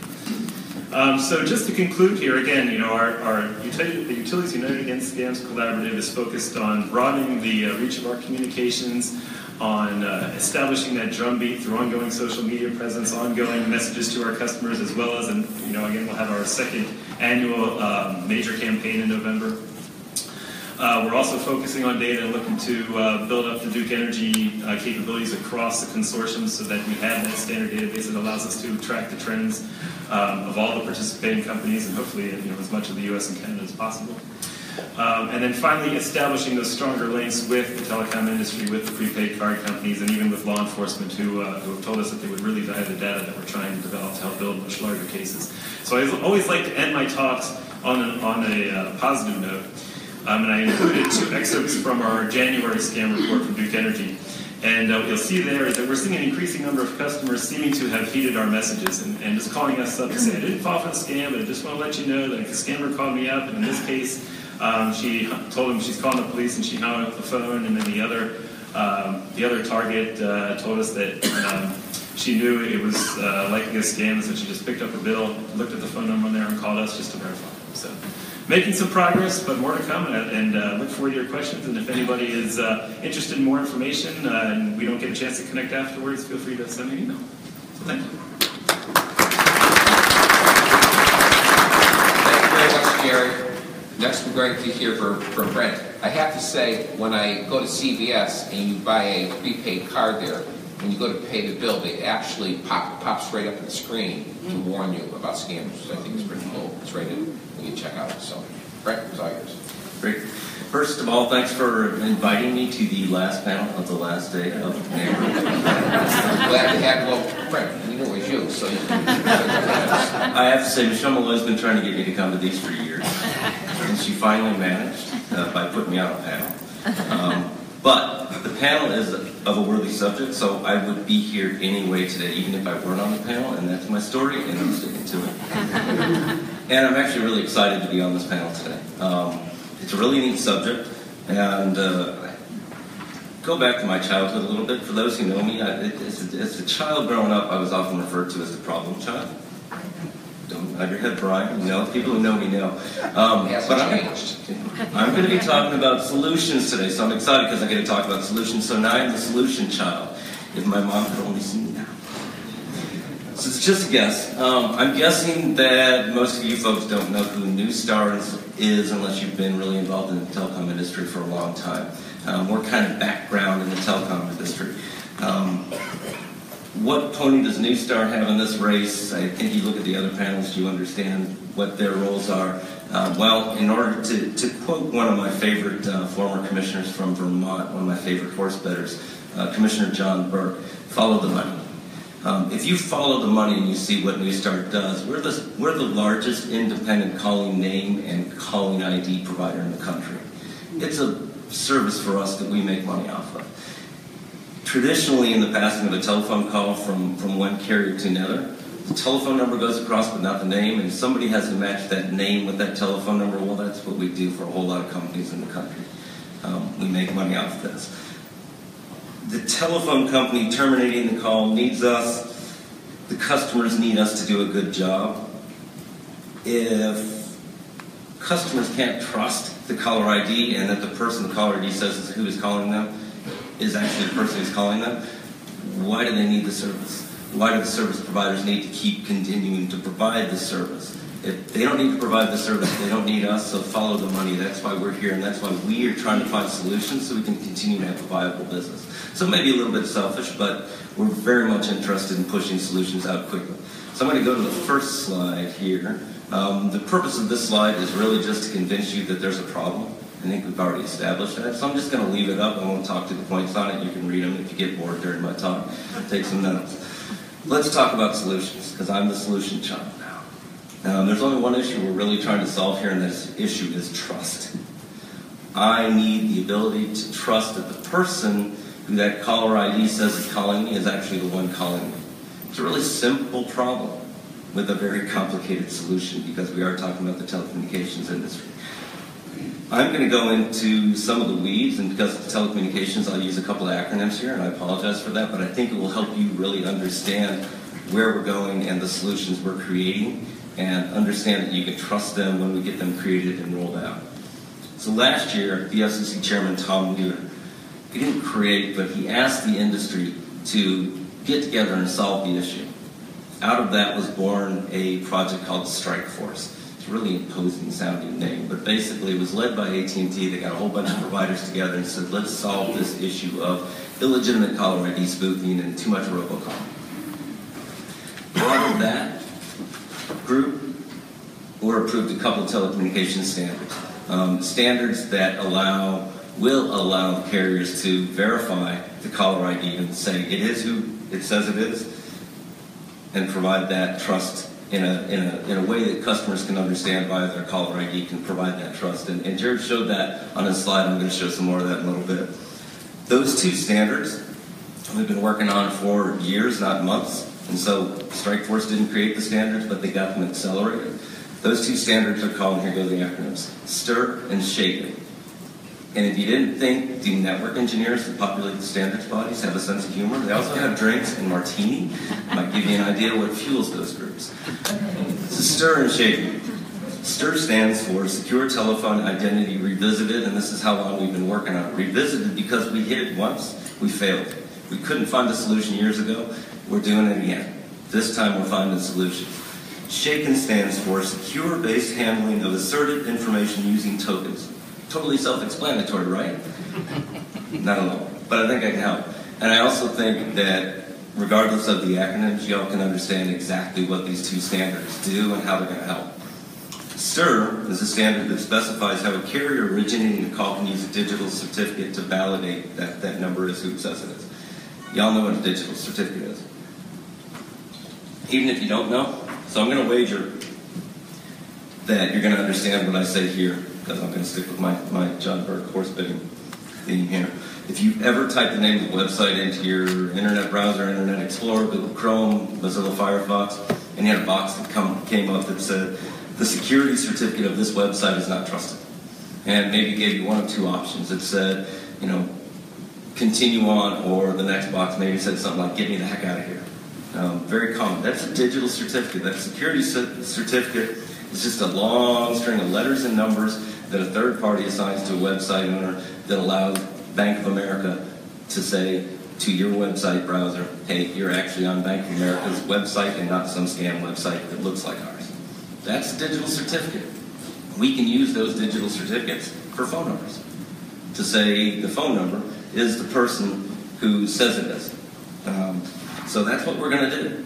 That's STIR. SHAKEN is essentially the standard that says here's how all the providers are going to implement the STIR standard on their networks so they can trade the information. So we can do this stuff all across networks so all carriers, telecom carriers, can provide this same type of solution. And the standardization helps on the back end so the customers see something in a standardized format and the customer education takes a little less time. They all see it on whatever phone that comes up. So those are the two standards. Those two standards work on IP networks. So you're talking your wireless networks, you're talking your cable phone networks, you're talking your interconnected VoIP. There's a lot of customers out there that use what they call, the TDM, the old public switch telephone networks. We don't have solutions for that yet. We're working on them. We've actually created 3 different solutions. The industry's looked at it and said, well, one of these looks like it could be feasible, but it's not feasible necessarily in the short term. And it's certainly not necessarily feasible on all networks. Getting some of that old telephone equipment to kind of cooperate with some of these new solutions is sometimes difficult and sometimes impossible. So we're working on everything. We're going to have the IP solutions out first, and let's talk about those a little bit. So, testing solutions. Now that we have the standards for the IP networks, Newstar's been out there testing solutions. Last September, we tested our solution with one major provider, and we've continued on with another major provider. Just recently, we opened up our testing labs to all carriers through the industry standards body. So we're continuing to test stuff. We're hoping that we can get some folks like Duke Energy and others that are interested in solving the problem into our test labs as well, so we can start sending their providers real-time new types of caller ID displays and see what their reaction is to it. If they answer the calls more often, that first slide says 92% of business calls don't go answered today. People just ignore them. They don't trust the caller ID. So let's see what happens if they actually start to trust the caller ID. We're working on that. Bottom line is we're making progress. I'm excited about what we're doing. I think maybe we'll have some solutions by the end of the year that are actually ready to be rolled out. So that would be real nice. Now, if you think using digital certificates, to verify caller ID, it's a really pretty simple solution, and it's not very complicated. And it really doesn't do a whole lot. It verifies that the phone number and the name are who they say they are, right? Well, what if we could do a little bit more? What if we could provide more information to the customer so that they could make a better educated decision as to whether or not to pick up the call? So what you're going to see is 4 phone displays over here. Just examples of the new information we can provide. So current caller ID displays are limited to 15 characters and a telephone number. It's that little, name, and sometimes it's an abbreviated name and a phone number. My cell phone's not limited to that. My cell phone's got a big display on it. The caller ID I have at home, I have a Verizon Fios service. Caller ID comes up on my television. Thank God my television is not limited to 15 characters and a telephone number, because I could not be able to watch the Super Bowl. So that display is not limited. A whole lot of more options we have, so why should I be settled for 15 characters and a telephone number? Well, they don't necessarily have to. So some examples of what you might see. I'd like to see us being able to provide the name of the company, the website, a logo, maybe even the department. Why is department really important? Because as you see up here, here's the Citibank caller ID. These are all mocked up. Citibank, it's a security department. Okay, so now I know it's Citibank. I have a Citibank credit card. It's a security department. Well, that concerns me a little bit. I can even put information up there. They've got some kind of fraud alert. Somebody's put maybe an Expedia charge on my credit card. The Citibank wants to question it. That's the kind of caller ID that I look at and say, I might want to pick that one up. The second one is just a business card. Today, if I want my little picture and title and everything to show up on somebody's cell phone, they've got to have me in their address book. But we don't need to have them in their address book to send that information across the network. So again, I can give them more information to pick up the call. The third one, you've got Duke Energy. You talked about sending out the picture of your installer. There's a potential that we can send out before you call, if the installer calls and says, hey, I'm going to be 10 minutes late for my appointment. I'm sure Duke Energy would never do that. You're always on time. There's a potential for that caller ID to come in with that installer's picture, with his name, with his direct callback number. That's a call I'm probably going to pick up. That last one you'll see there is very common, and I get these all the time. In fact, I failed to answer a call from the Florida Commission last week because I thought it was a scammer. I get these from these cruises all the time. So what you'll see in that last one is you'll see the lock in the upper right-hand corner that's red with a little cross through it. That says we can't verify that this company, the name we're giving you and the number are actually the correct name and number for this caller. The other thing it also says, hey, this is probably a robocaller using data analytics in the background of the telecom carriers networks. We can tell when robocallers are making a lot of calls, and we can identify them. We can identify them to you. If it's an illegal robocalling campaign, we might even be able to give you buttons that come up on your phone to say, block the caller, or report the caller. It could be to a utility network. It's probably more likely to your telephone carrier that then collects statistics and provides them to public utility commissions. But we have lots of options on what we can do on Smart ID. This is what you might look like on there we go. This is what it might look like, if you can see that, on a regular telephone display. Again, we're working on solutions for that. We don't have them right now, but we're working on them. And it's a heck of a lot harder to see here, but on the phone on the left, you can verify that, hey, this is the Duke installer. And if you see that little asterisk to the left of Duke installation, that's the verification signal. It's going to take some customer education to help them understand that that means this call has been verified and you can trust it as who it says it is. The one on the right, we probably aren't even going to deliver the caller name that they give us with the phone number. So we look at the phone number and we say something like suspect caller. It's going to tell you that we haven't been able to verify, we being the phone company haven't been able to verify that this person is who it says it is. You might want to be a little wary of that. So even if you pick up the call, your radar's up. So that's what we might look like in the future. I'm going to talk a little bit about the momentum for solutions for solving the problem. We've got a new FCC. We've got a new federal government. I don't know if you've heard. The current chairman of the FCC has reiterated that regardless of what he thought about the work of the past chairman, which in a lot of cases he vehemently disagreed, this is one area where he vehemently agreed with what the chairman did and the work of the industry. So he wants to see this move forward. We also have major industries like utility industry through UUAS. Can I call it that? All right, I'm calling it UUAS. We also have the credit card and the banking industries that are really behind this. Scammers like to go after people companies that people trust. So we get a lot of momentum behind this. In fact, I think the only folks that don't want this problem solved are the scammers themselves. And pardon me, but they don't get it. I think I'm going to end right there.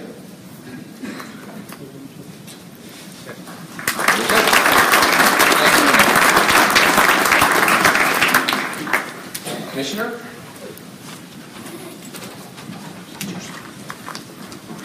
Good morning, everyone, and thank you for sticking around for the last panel. I too think this is a really critical issue, and I'm excited to see what the utility industry is doing, and I'm excited to see what the telecom industry is doing. So I'm going to share with you a little bit about what our commission does. We are a relatively small commission. We have about 160 staff, and we cover a lot of industries. We're spread pretty thin, but we have found that having a very strong communication staff has been really critical in allowing us to share information about actions the agency has taken, as well as in crisis situations, and including utility scams. So we don't have the authority to take enforcement action against consumer scams, but we do work on the education piece of it. We coordinate with other state agencies and federal agencies, organizations, and our utilities in getting the word out about scams. And mostly, we think that educated consumers will outsmart the scammers every day, and I think that's some of the information that Jared was talking about. So we strive to educate our consumers and empower them to know their rights, especially when dealing with a scam. We have a small team, even though they, do a great job. There's 3 staff, and they focus on media relations, outreach, and education through traditional media as well as social media. They build their relationships with print and radio and television communities so that they can bring this information to consumers when they need to. And we have a consumer protection staff that is about 16, and they handle calls from consumers daily about their billing issues, as well as sometimes hear from these consumers about the scams, and they can tip off our communications group. We don't track the communications data, and we don't track the consumer scam data. Some of our utilities do. So this is something I think we can work on. So we first hear, I forgot about my slide. So we first hear about a scam. Sometimes it comes from our consumers. Sometimes it comes directly from the utilities or the media. And so when we hear of something, our first thing that we do is we work to identify and verify the scam so we know the details, the nature of the information that the scammers are collecting, what instructions or threats that the scammers are using. And usually, as you heard, it's to use a prepaid card that can't be traced. So, as the other panelists have mentioned, these scammers spoof these calls. They manipulate the phone number. You can't tell. They, even if you call back the number, as Jared said, they have recorded the messages from the utilities. So when somebody calls back, it really is very convincing. Consumers have a hard time figuring this out. We send news releases out. There's one of our examples. We work with our utilities who put it out on Twitter or other social media. Scammers will focus on specific area codes or neighborhoods. They'll work really locally initially. And so they move on to new targets quickly. So you need to get the word out quickly to that local community, to the local media, so that you can saturate in a local area so residents and businesses are aware that this scam is going on. Again, the message is for consumers to hang up and don't call back and don't give any information about from your financial records or use the prepaid call. We make a spokesperson available if any of the media want to call back and do a story. So what have we learned from working with our utilities in particular? That scammers target small businesses because there's a better payoff. Their bills are larger, so they can get more from small businesses. So it used to be more focused on residential customers. Now the focus is on businesses. They also focus on customers whose names suggest that English is not their first language, and those customers might be more vulnerable as well. So from our largest utility, electric utility, Puget Sound Energy serves about 1.1 million customers in Western Washington. So for last year, for 2016, they received customer reports from 1,000 customers that they had been targets of a scam. And that's just what was reported. And they indicated that the payments were about $500 for residential customers and about $3,000 for small businesses. So you can see why they're targeting the small businesses. As you saw in Jared's slides, they'll call during really busy times of the day when the peak time, the owners are frazzled from the amount of customers that they want to get this resolved quickly.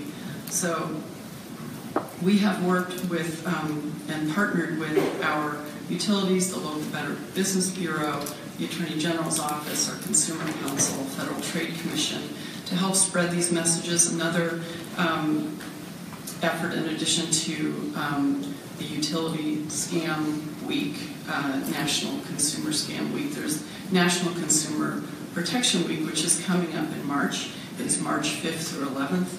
This is something that the Federal Trade Commission promotes, and you can go on to the Federal Trade Commission site and get materials on how to spread that information. That's also a good resource. In Washington State, we formed a group called Consumer Protection Washington that does outreach through events and social and traditional media campaigns, and they maintain an online presence so folks can get some tips on how to manage consumer scams.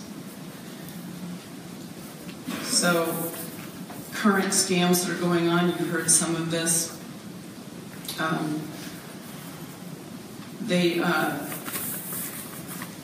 One of the stories that came out just last week and was covered by CBS Money Watch, by Consumerist and Consumer Affairs, was a company that offers cell phone spam protection, identified a 109% increase in utility scams last year.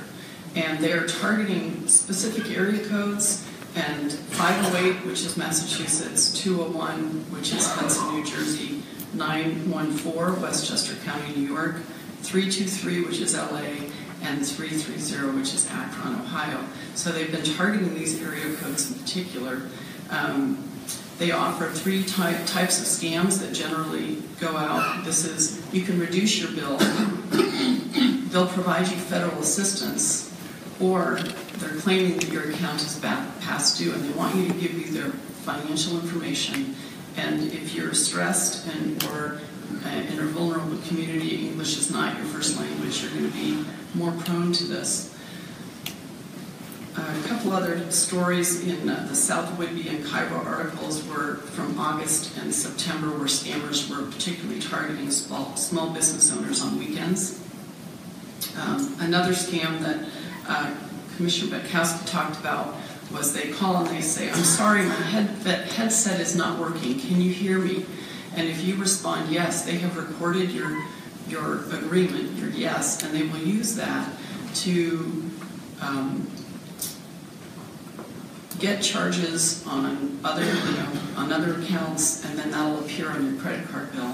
So you need to be very careful. If somebody calls you and you hear this background noise and somebody's saying, I can't hear you, or can you hear me? Don't say yes, just say hello. That's the message. So scams are increasing. They change over time. You have to be ever vigilant. So our communications team would be happy to share their experiences and practices with other state commissions to help get this word out. I think this is something we can also use the NARUC's Serving the Public Interest campaign and help promote this through that effort as well. So we just want to make sure utilities do not, that consumers know that utilities do not call consumers directly and ask for payment and demand payment over the phone. So that's the critical message. Thank you.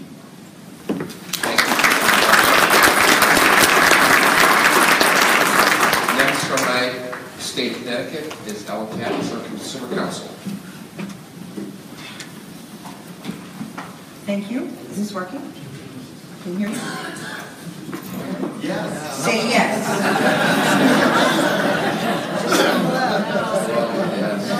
Thank you. I'm happy to be the graduation speaker for NARUC. I don't mind at all that you're all wearing coats, putting your coats on.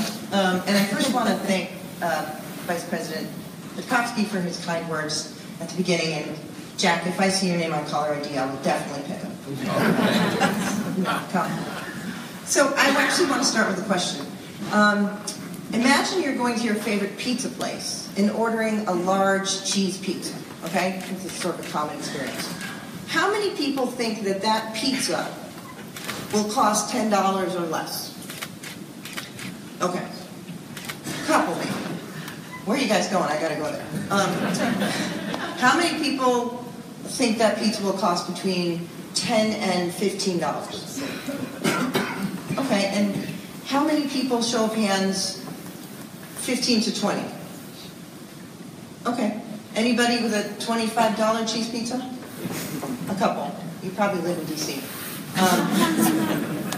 Well, my point is, I wanted to say a few words in defense of consumers, because sometimes you hear these stories and you think, how could anybody fall for that? I was talking to a woman from the FCC yesterday, and she told me the big scam, you mentioned that now it's tax scams.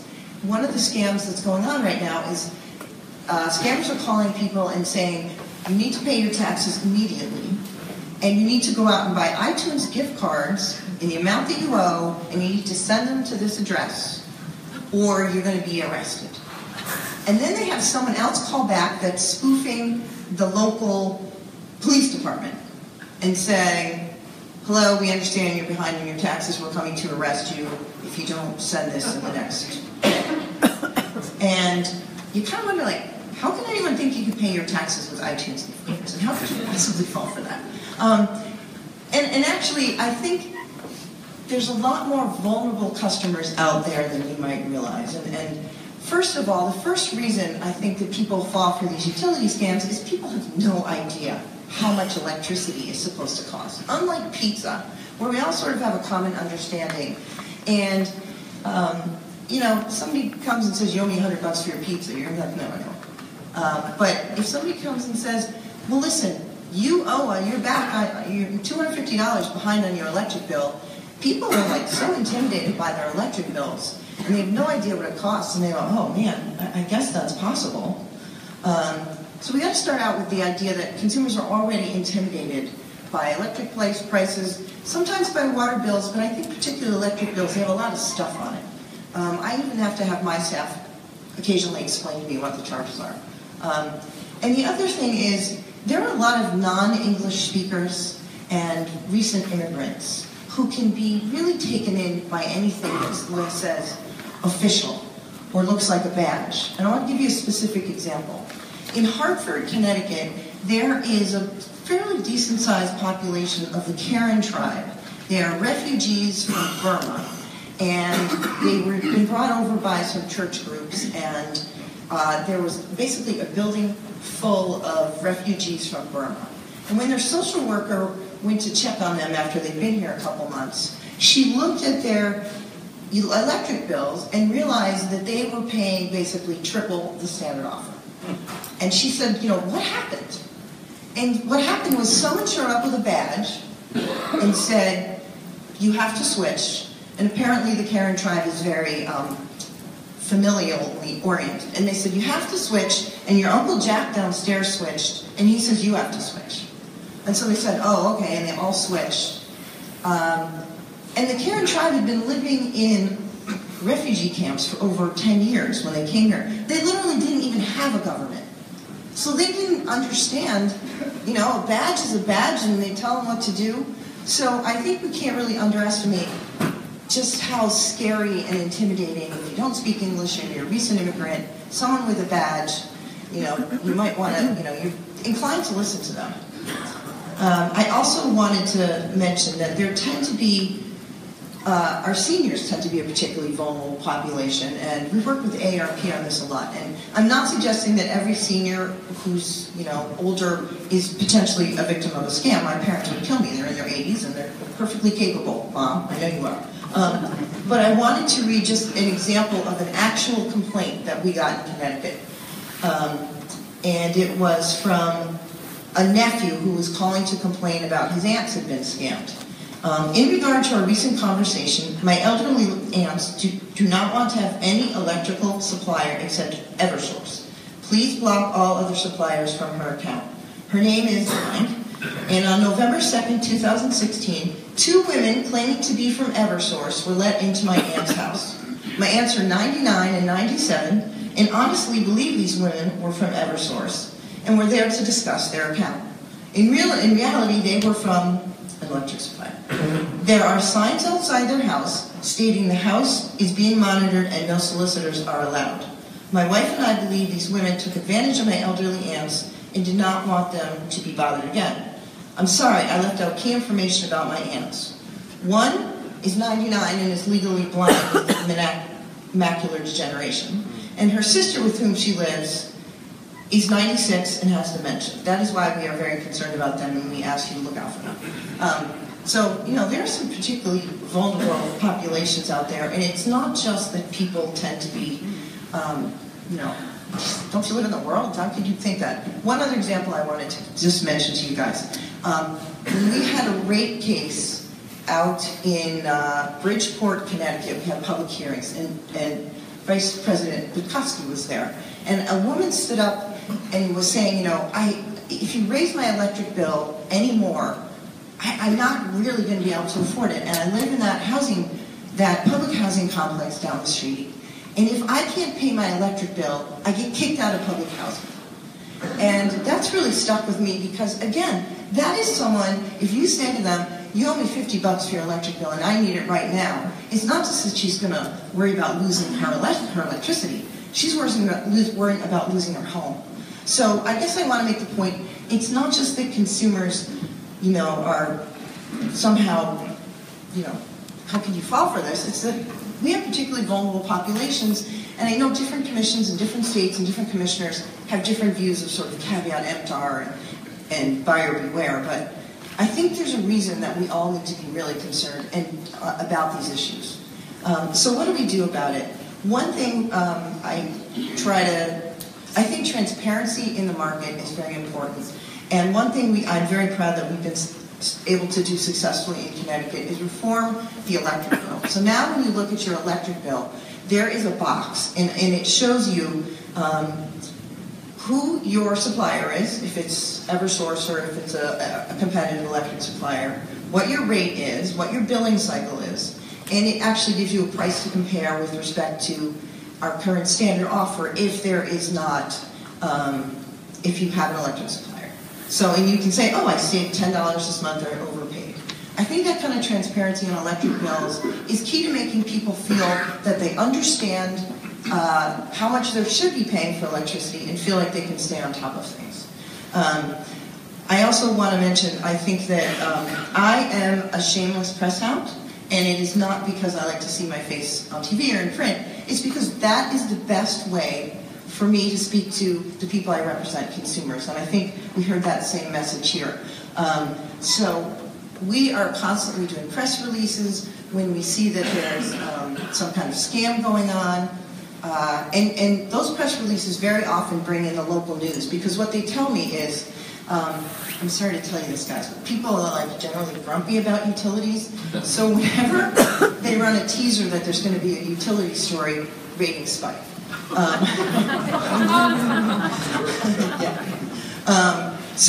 But you know what? It really doesn't help if someone with a fake electric company hat shows up and someone gets scammed. As you all know, it brings you into the dialogue unfairly.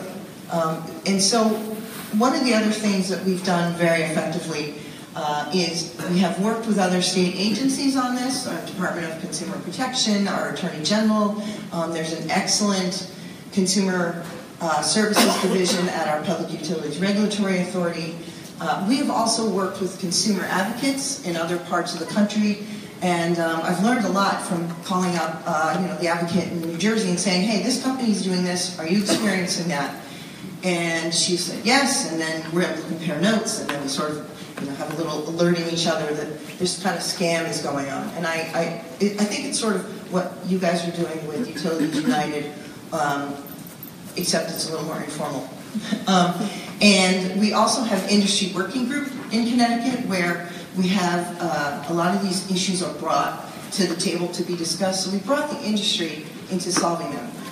And if nothing else, acknowledging that these things are going on, I think, helps curb behavior. If you have to go into a room and there's going to be a commissioner there and you know there's going to be a discussion that your company was out there wearing an Eversource hat illegally, that's a pretty rough position to be in.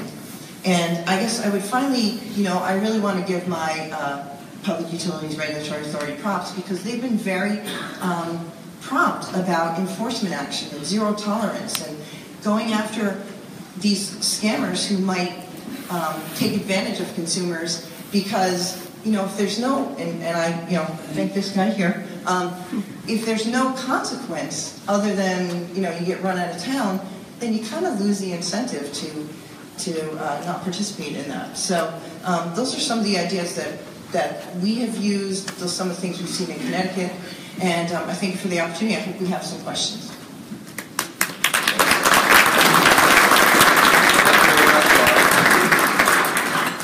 So Jared, we're going to start off with you.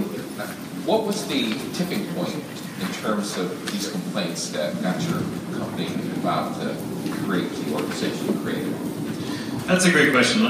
Like I said, Commissioner, we have been seeing these reports for a long time, but it was kind of a convergence of factors.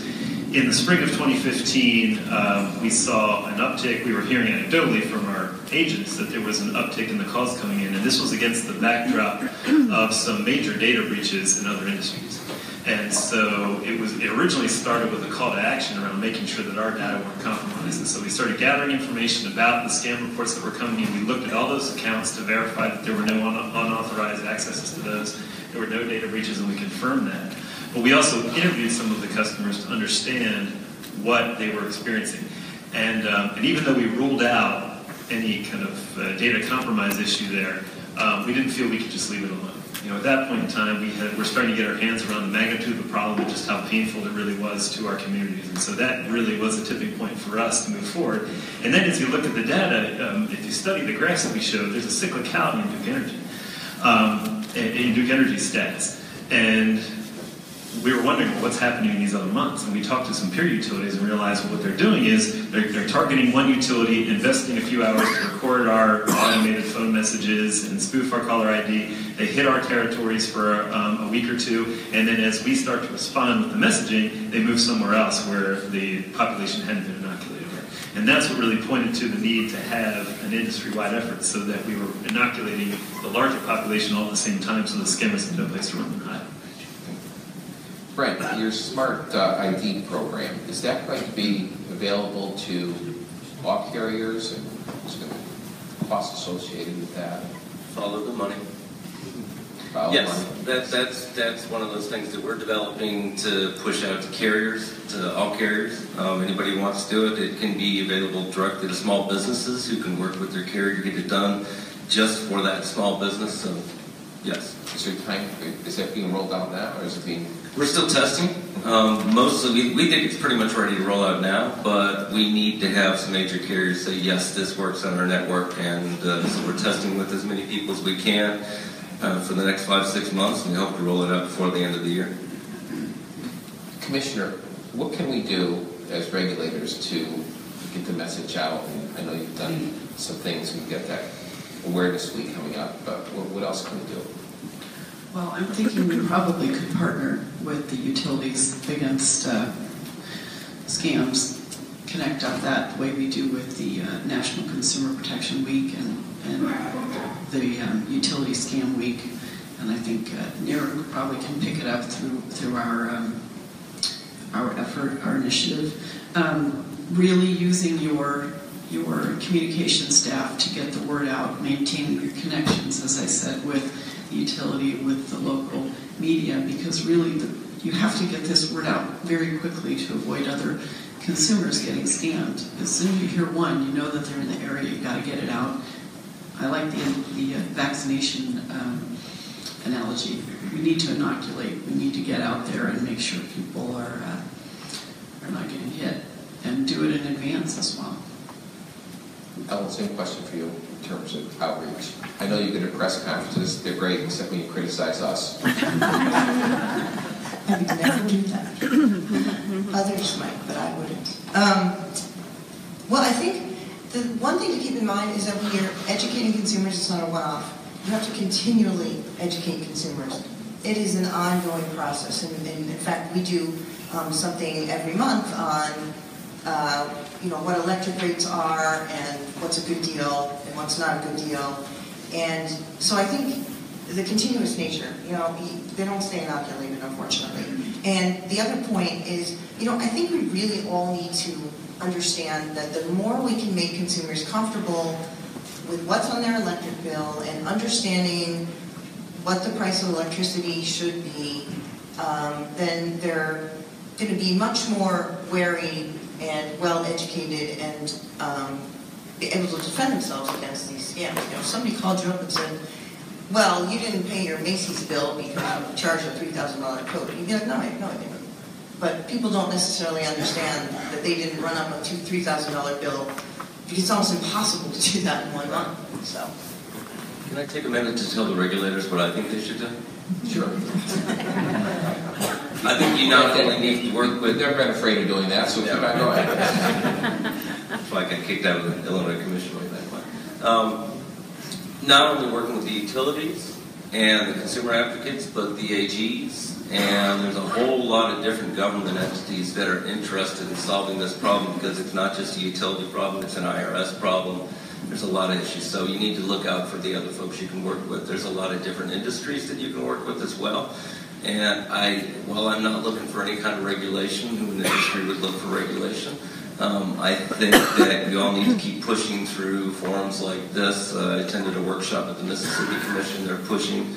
And then you guys need to go after the bad guys. Some of them are overseas. You can't get to them. But there are bad guys that you can catch up to in the U.S. And they should be prosecuted. Gary, of course. I have one other suggestion, which is legislators really like this topic. And so whenever I have a press conference or a press release and I invite legislators, they always show up in droves, because it's very direct constituent outreach. It's something that they get calls about, and so they are another really good resource for getting the word out. And when your senator steps up and says you got to watch out for this, it's just it's a more authoritative voice. Excellent. Why don't we open up to the audience for a few questions? Any questions? Got it. Commissioner Brzee. Thank you. Right. Is there a higher prevalence with TDM phones or IP phones, or does it make a difference? It does make a difference whether you have a TDM phone or an IP phone. IP is obviously growing, TDM is shrinking. So the solutions we have now are only going to really work on IP phones. I think the industry wants to go and solve the problems where we can, and so the TDM stuff is definitely lagging behind. Okay, but in terms of those who are receiving the scam calls, is there a delta in between the two types? I mean, I'm assuming it's probably easier for a scammer to get access to IP phones and so forth. So I just wanted to see if there's a difference. It actually is easier to spoof a number on an IP phone because they can create, the way it works, they create the header when they make the call, when they set up the service, and they can put whatever number and name they want in there. So it is a little easier on an IP phone. I'm not sure if the scams are targeting IP phones versus TDM phones. I think they more go toward the neighborhoods and the vulnerable populations than what type of phone they use. But it's something I can look into. Any other questions? Anybody? My friend from the Virgin Islands. Could you say something about the scams by the utility companies themselves, such as sending out bills to customers on variable time frames rather than periodic pictures, or estimating the bills and that are inaccurate, or when they switch to smart meters, not reconciling the bills with the actual usage? I was sure you own utility under Yes.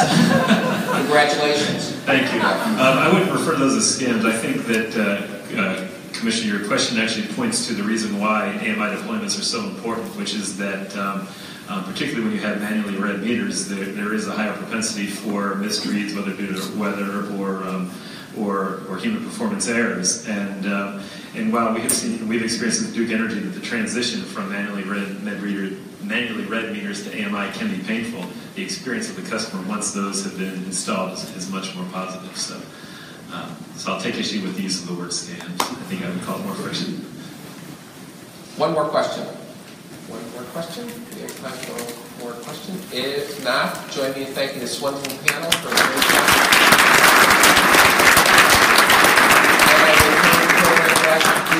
Comments from President Pop.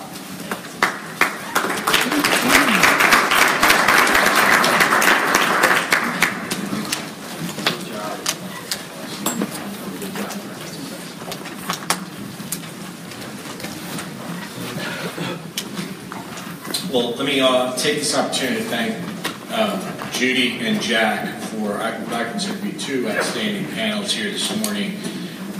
Everybody that stayed free CLE credits on me.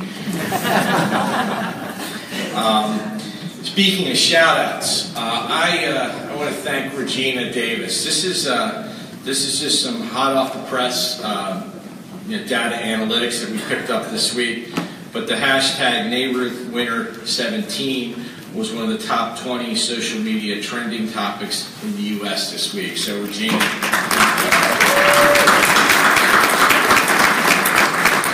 Now I want you to all think ahead. I want you to think of San Diego in July. It's 80 degrees, low humidity, and we will be preparing for our summer meeting in San Diego, July 16th through the 19th. And we're very excited about that. I would encourage any one of the committee chairs or fellow NARUC commissioners to approach me or the executive team. I know Ellen's here, or Greg. If there's topics that you want to see covered or you have a presenter or an idea, so please don't hesitate to reach out. The last item before we adjourn here and get you on your way is that we had at our NARUC Commissioner Luncheon yesterday, we voted on our new our new summer and winter logo, and I'm proud to roll that out. Do we have it ready? There we go. Looks like the Marriott Vacation Club logo. And do we have our other logo, the other winning logo? So this is his summer, right? You notice NARUC Summer Policy Summit. I honestly like that, and I'll tell you why. It gives it a little bit more gravitas in terms of not just a conference, it's a policy summit. So I commend my colleagues for your feedback. I know it's been helpful to Michelle and her team. So again, let me thank you all for really a great session here in DC. We got a lot of things done. There's a lot of excitement, obviously a great turnout, and really looking forward to a banner year. As I said earlier, I finally have realized that NARUC is not a sprint, it is a marathon. And some of the people, I do have, Greg, I have a list of no shows here this morning. I will be calling them. We'll have a confessional. But seriously, I want to thank you for a great meeting. And when we say thank you, let's take this opportunity to thank the NARUC staff. They have done a phenomenal job pulling this event together. And again, I thank my colleagues here at NARUC for your attendance, our presenters here. I mean, really good panels. And let's continue that momentum heading into the summer meeting. With that, we're adjourned. I want to remind everybody, take a couple minutes, board members, to get your stuff packed up. We are going to have a very fast, clear, and concise board meeting. Does that sound good to everybody? Great. Let's get started. Thank you, everyone. Safe trip home.